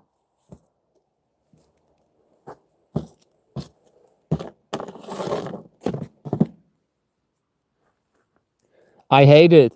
I mean, I have done the books, okay, like with my 2 or 3 books that I made. With people might think that I am supporting naming of endless plants. I'm not. I hate to see it, and it's not that I don't get that you want to do that. You know, like a lot of people come into the hobby and they enjoy that so much that they want to add something to it, you know, but they shouldn't be naming other people's stuff. They shouldn't be naming other breeder seeds, plants. They shouldn't be naming botanical stuff that already has a name. If it's something that you grow from seeds that you have created, yeah, sure, then, and if it's unique enough. But I don't need to have 1,000 named Peruvianos that all are barely recognizable. You know, like there's so many Icaro DNA hybrids, not even hybrids, just Icaro DNA that have been named. I'm really like when I see someone naming a completely ordinary plant, I kind of don't want to have anything to do with that anymore. Like, and I completely support if you have something unique, something original, propagate it, name it, make sure it stays around, you know. But I'm against just naming something for the sake of having many names to sell, or having something to share. Hey, look at this, what I have here. You know, like I guarantee you, if you would like any new name that you see, look and see if they have grown something, if they have produced something themselves, or if it's just commercial seeds, and then it shouldn't be named. Then it shouldn't be named unless it has traits that make it really stand out. I mean, you can argue about that. You can have different.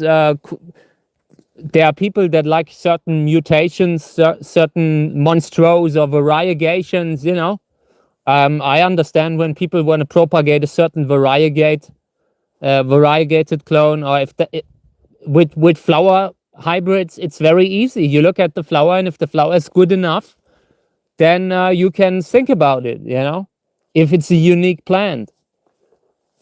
Like I've seen people recently name plants that were clearly flying saucer, you know, or hybrids with flying saucer. I mean, when you're talking about a totally different plant that just has a similar flower, like with certain Tasheki hybrids, you know, like okay, but if if something looks like a botanical species, is probably a botanical species, does not differ from the norm in any way, then it shouldn't be named, and I'm not taking myself out. That's just the type of stuff that I had to see, had to really realize myself how everything is gearing towards over commercialization. Like, so much is about selling clones, now. And when I was younger, I wasn't really seeing that, I wasn't really seeing the criticism there. And today I can look at what I did. Like,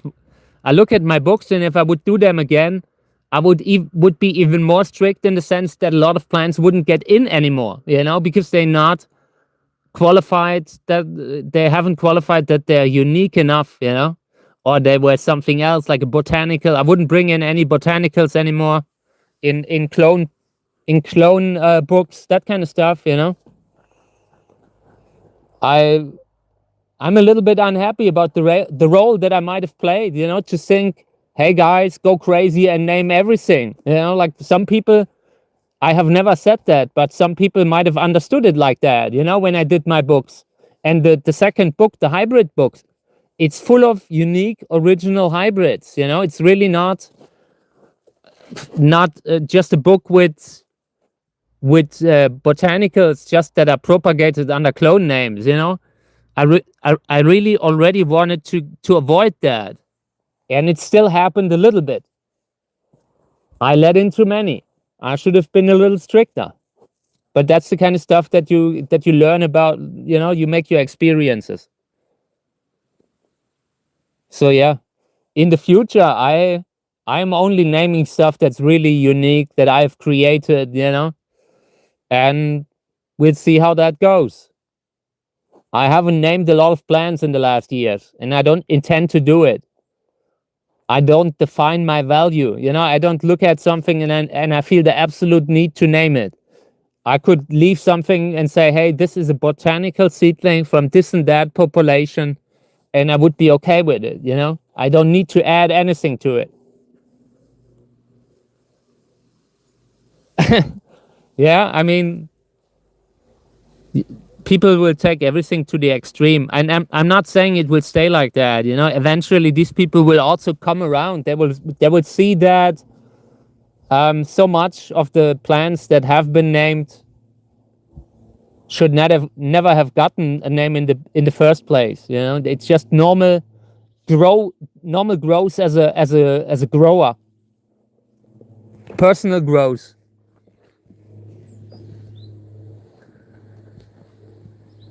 I had for a time, I seriously considered doing something like a clone database, like a really clone database.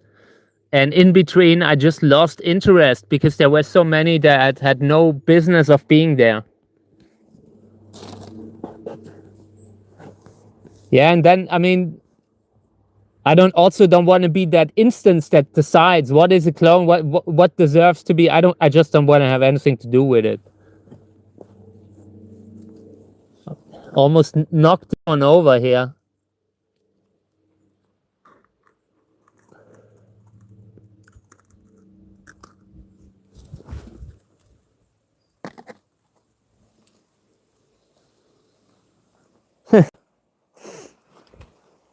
That's the right way to approach it, honestly.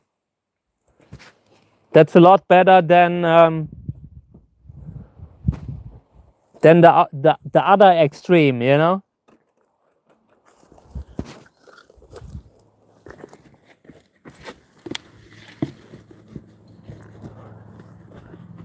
Naming hybrids, I mean, it's nothing bad, It's just that people often name plants that they shouldn't name. I really believe that in order to name something, you should be the breeder. I've seen a lot of people give names to hybrids by misplant. I've seen it a lot there, and I'm sure it also affects my hybrids. I've seen, like, when I've seen people name plants like that had gotten seeds from me, and when I look at the plant, I feel like I've seen that plant before, like that kind of a body. It just happens. It's not a huge thing. It's just normal in the whole development as someone, as a grower, as a breeder. I think later they might regret that too, in the same way I regret when I named something I should not have named.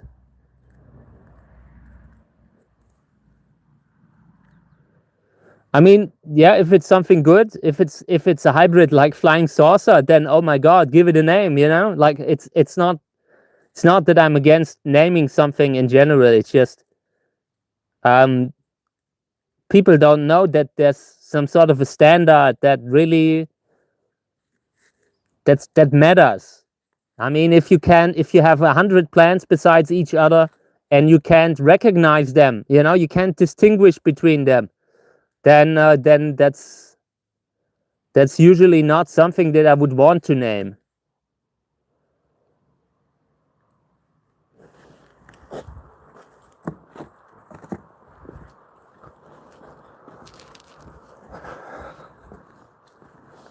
So let's water these here. That's what I wanted to do earlier and forgot. I have the mental capacity of a hamster.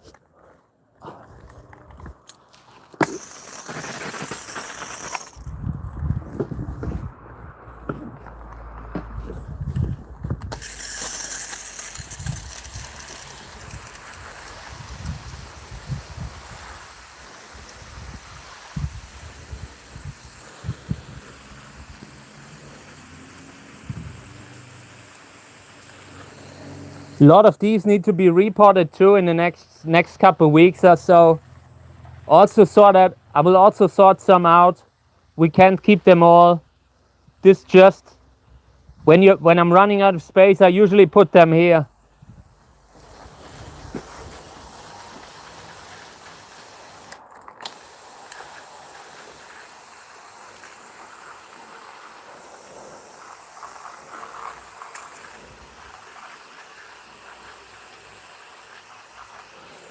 Also, when I have a plant that is in trouble, you know, this allows me to take it out of the sun, water it on a regular basis. I usually don't forget to water them here. Usually, you know, like the emphasis on usually.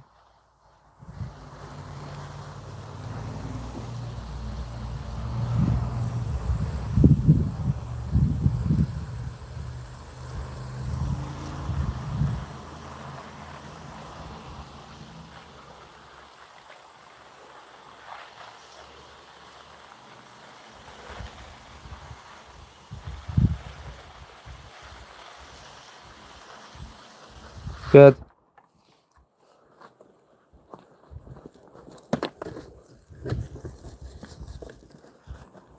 Absolutely nasty.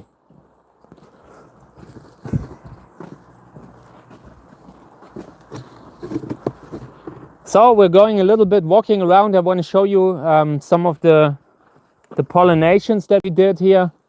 Want to have a look at the other plants. Maybe we have another fruit or so. Maybe we're lucky.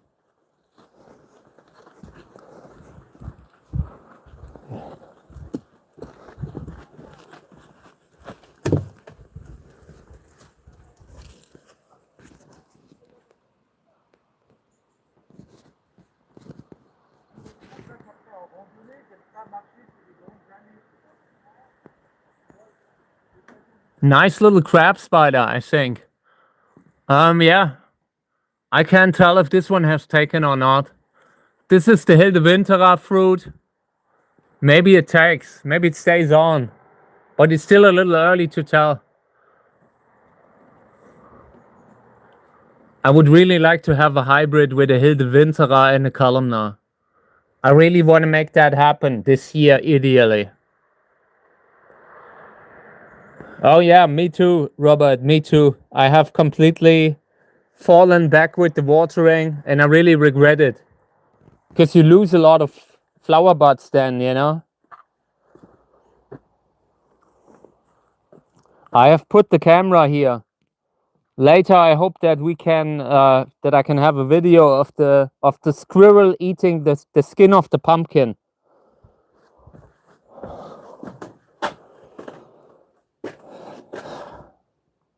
Yeah, okay, good.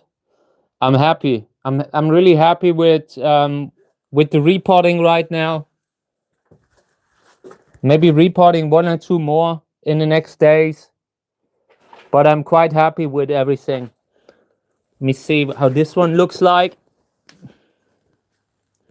This Echinopsis glauca, very unique, definitely a unique species. Yeah, I felt it too. Like this morning I felt it too with the temperature. Felt it too. Summer's over. I hate that feeling, you know, when you realize, oh, winter will not take so much longer anymore.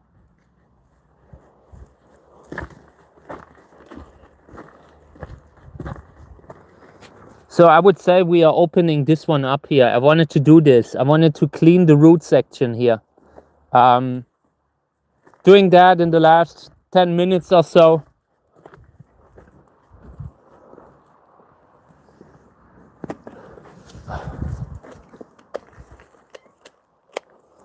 Need to turn up the water again so I have a little bit of water so I can clean it a little easier. This plant's very scarred. Check it out. So now we will try to give it a fresh start, taking it out of the old roots, really giving it a new start in something like this, in one of these containers maybe.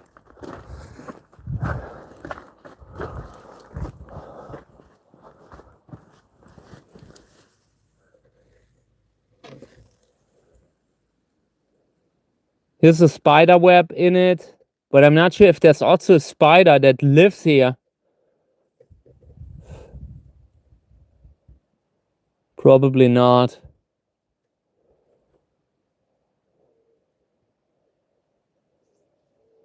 Yeah, this should be okay. Maybe we can use this one.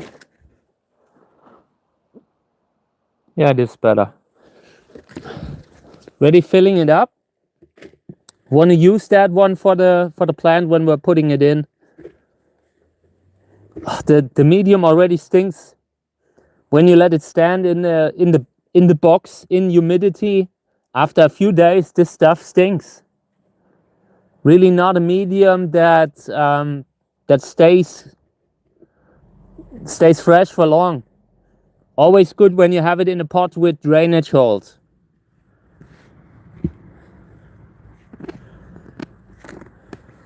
Yeah, right now there's only extremes. It's either cold or it's either super hot. Nothing like the sane middle ground is no longer here. That's the bad thing.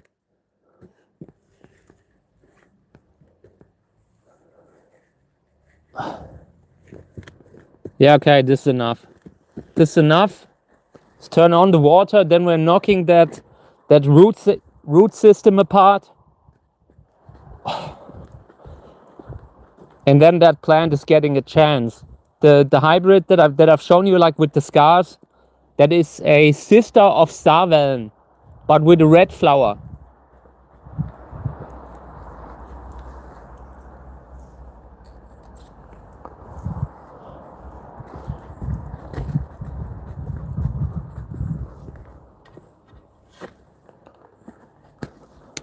I'm having like when the thing with the lime was so bad, like when it was the worst, the heat was really it felt much worse, was more dangerous for me, like health wise, than when I didn't have it. There are certain things that can completely mess with the way you are experiencing heat, you know, and I see the same with my father who has MS, and he's always really having a hard time in summer. Oh, come on, why is it not coming out?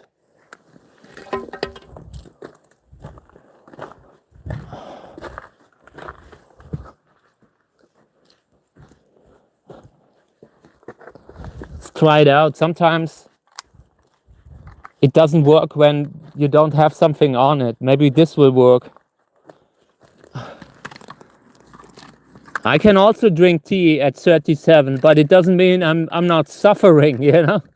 I'm often drinking tea.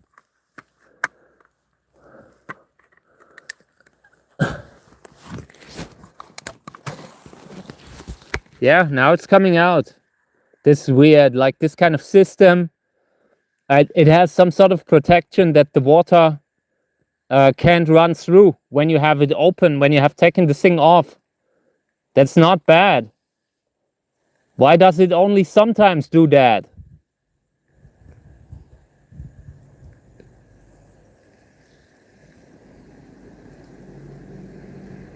So I'm watering the median, then I'm starting to trash it.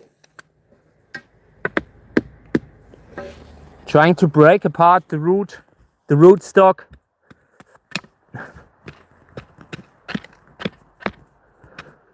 Crazy how much, check this out, how dry the inside is. Still relatively dry. And that shows you how bad it can be when you have a medium that is so compact that the water doesn't get in. It becomes water repellent.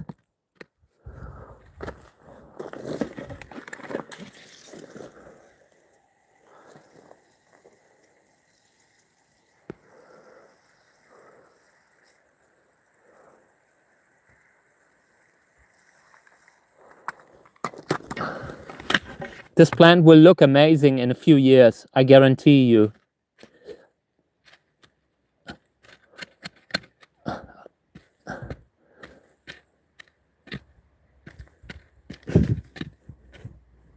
If we get it out the pot, if we get the old soil gone there.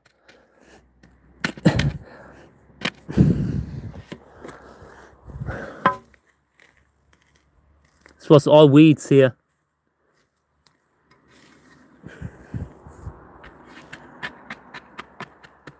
Good.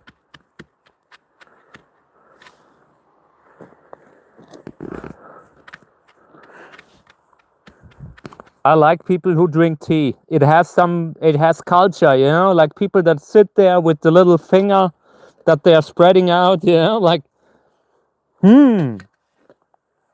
magnificent. I enjoy that. A little bit of sophistication.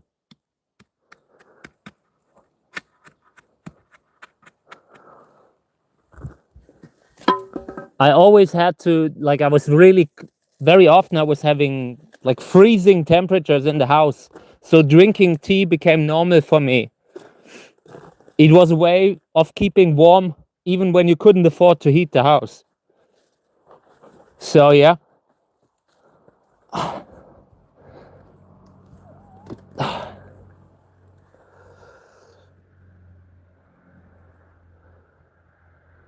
Take care, Robert. I'm almost done. I just wanted to get that thing into the pot before it's not making it. I've seen that it has a discoloration here, and I wanna get it into the soil now. It was time. So yeah.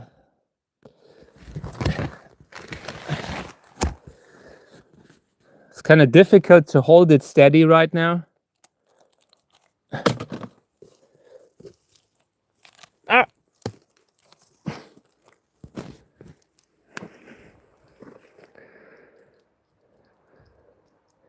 I just try to balance it out, that it stands for a second so I can add in the soil.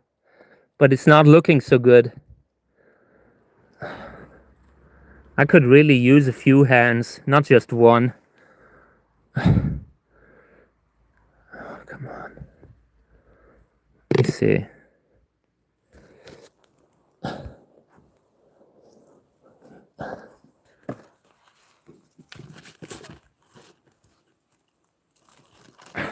Okay. Sometimes I put in a different container just to keep them in the right position. Yeah, plant is called Saartal, meaning Saar Valley, you know, or Valley of the Saar. Saar meaning a German river in the Saarland state. going through Saarbrücken. Saarbrücken is a city nearby where I was born. I'm coming from Saarbrücken, I think.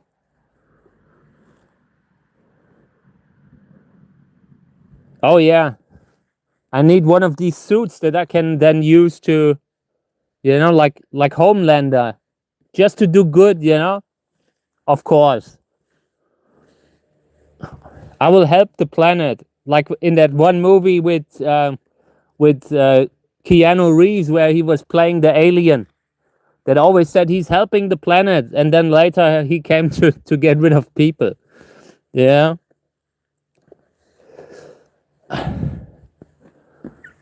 So yeah, we are filling this thing up, and then it has a new chance at life.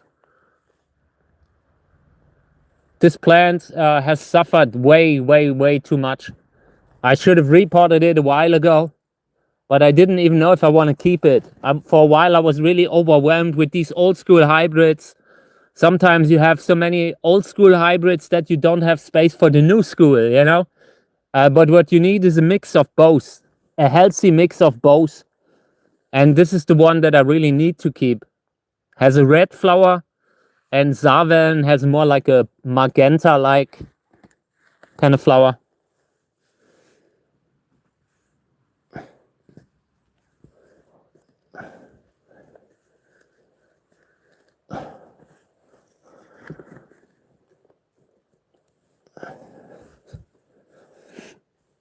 I haven't seen any one of the new Spider-Man movies. I haven't seen a Marvel movie, I think since Endgame.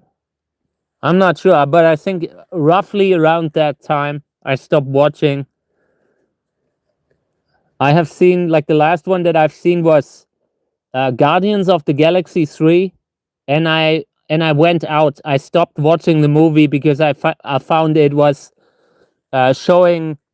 It was making me so incredibly sad in a way that I don't like when a movie is pushing my buttons like that. So I kind of went out and didn't finish the movie. They were mean to little animals, and I hate that. I just don't want to watch that in a movie. I don't need that, Life is already like that very often, where people are mean to animals. I don't need to see it in the movies too. But it was a good movie. It wasn't a bad one, It was just, I didn't like that they got there to that point, and then I was done with superhero movies in general. Haven't seen one in a while. But the new Spider-Man movies, they're looking okay. Oh, yeah, I have seen those. I've seen those.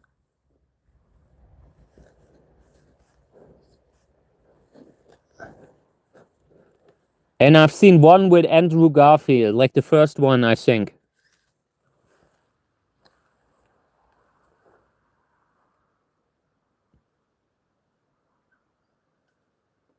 I think this is the squirrel.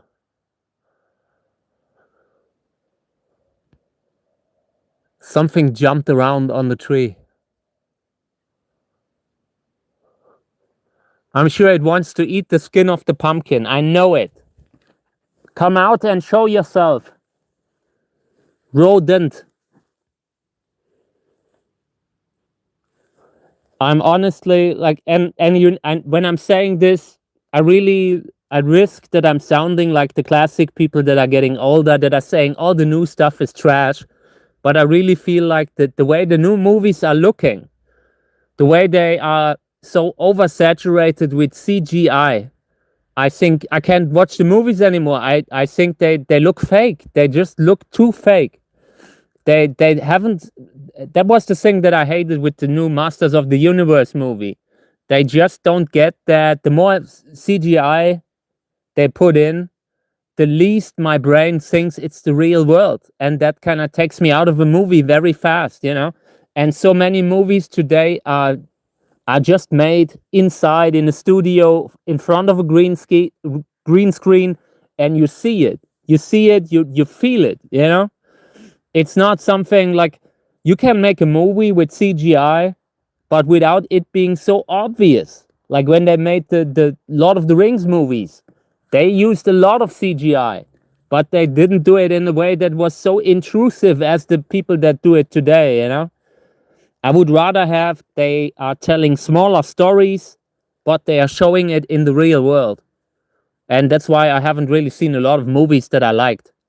In the last 20 years, let me think, like in the last 2 years in specific, I've seen the Voyage of the Demeter.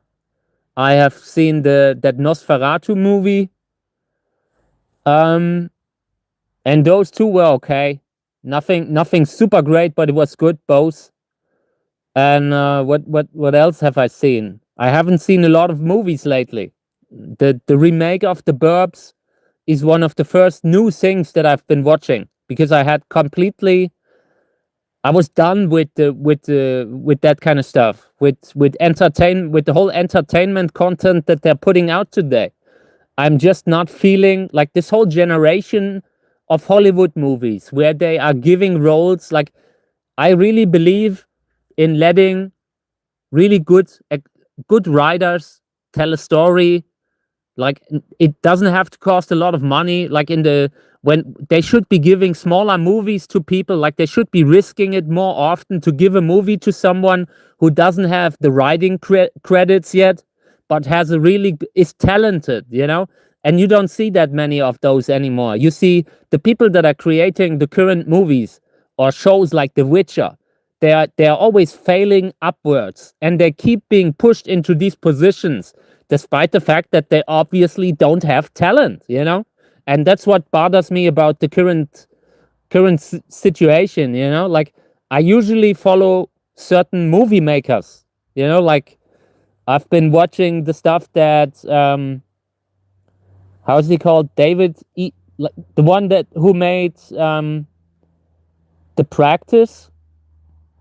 Like, I was watching that with my wife, then I was watching Boston Legal, like these kinds of things, like Ellie McBeal, you know, like the guy who made that. I've been watching that guy's stuff for a while recently. Then I was watching like The Wire, and I like to watch everything that the guy has ever done. Um, yeah, I really like when I like a certain movie maker, I usually try to watch the stuff that they are doing, and I'm no longer experimenting around trying other stuff, new shows and that kind of thing.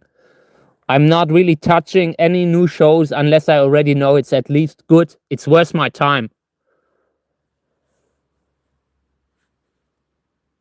I haven't seen the new Spielberg movie yet, like the ones with the aliens, but I've read some horrible reviews, so I'm a little bit worried about that. But I will probably watch that. Disclosure Day. I think I will watch that. And yeah, with The Witcher, look, I think they had the fact that they managed to fumble that franchise. You wouldn't even need to do something special, you know. They should have just told the story from the books.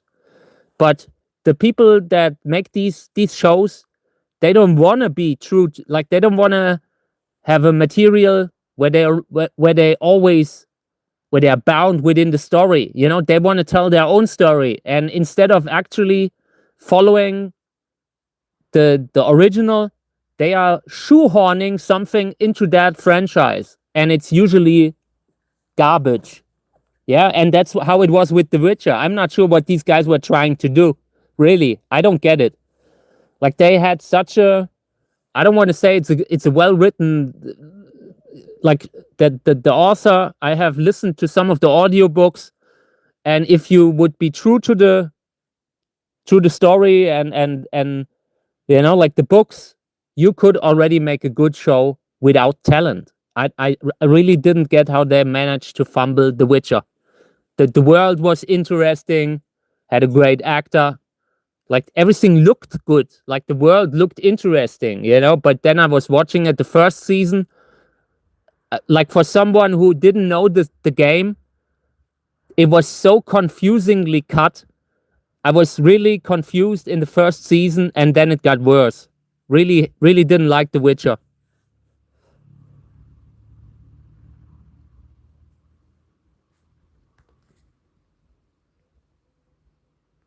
Yeah, you don't you definitely, it's definitely a waste of time if you ask me. Like The Witcher, um, I I don't get how they managed to fumble that so hard. And it still has some positive things, like the main actor, both of them actually, like the Hemsworth actor, the brother, he's also good. He wasn't really what I've seen in the role. He wasn't bad. It was just that the franchise can't be revived once you have kind of fumbled it that hard. So yeah, I was really disappointed about that. Also about Stranger Things, like the finale. I've been recently I haven't finished it yet, but what I've seen in the first 4 episodes was really rough. I really then the same with the boys. There were so many shows that I had started and couldn't believe what they did with it. I had a lot of hopes with for The Witcher too.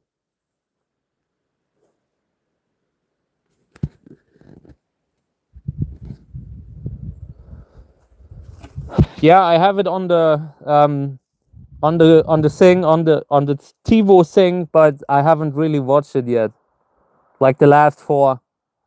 I already kind of was spoiled a little bit, so I kind of know what will happen, but I will still watch it eventually. I was just so dampened. My joy for the whole thing was so dampened. Everything was a montage, like it was starting off and they were showing 13 training. It was like they are like with Rocky 4 when he's running the mountain up the mountain, in Russia when he's pulling the horse cart and all that stuff. It looked really goofy. And yeah. And I liked the 4th season. Like the season before I really liked. I enjoyed that one. Okay. But yeah, one thing that I will watch again now in the next weeks is Dark, like the German show Dark. That is the good. I'm not really like sometimes Netflix has given people good chances, like the fact that these guys could make Dark the way they did it. You really got to appreciate that, like they are sometimes opening doors too.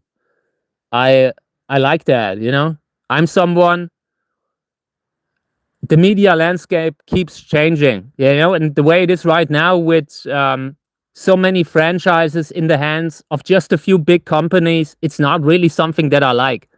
And yeah, I would not have been heartbroken to see that if Netflix had gotten Warner, like when Warner was sold, I there are a bunch of franchises that are caught up in that I really like, and I just want to see the franchises being put to good use, like really that they're doing something good with it, and I'm not really having hope with the way things are coming out right now. So many shows that are made, it's kind of it's kind of difficult to actually tell a story, a unique story, the way they did it in Dark. One of the best shows ever made, if you ask me. Yeah, that's true. That's true. Netflix has changed too. I mean, who knows what will happen? Like they had for a while funded a lot of good stuff and then they stopped. Then they I don't know. I wouldn't start a new show where I don't already know that it's finished, that they have filmed all of it, that they have finished the show from beginning to the end. I don't start something new. I leave that until I know, okay, this show is done. Now I can watch it. They have it have it with translated with the dub. They have it subtitled and they have it in a version with English. I've been watching the English version for a while and I couldn't really understand why the show felt so different. I really recommend that you watch the original with the subtitles because the actors are much better than the like the voice actors, like it's not really a well done voice dub or whatever. Like looking back, if you are done with the show, you have to watch it a second time And the more often you watch it, the more you appreciate how deep, how much work they really put into making the story make sense and really being consistent in itself. It's really good. You don't see that very often, that really so many aspects are really thought through, you know?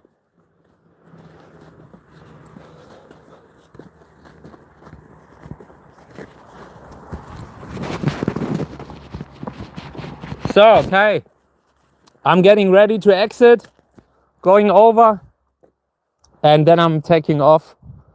Need to take a break. I'm sure when I come in, Kami will be screaming at me already.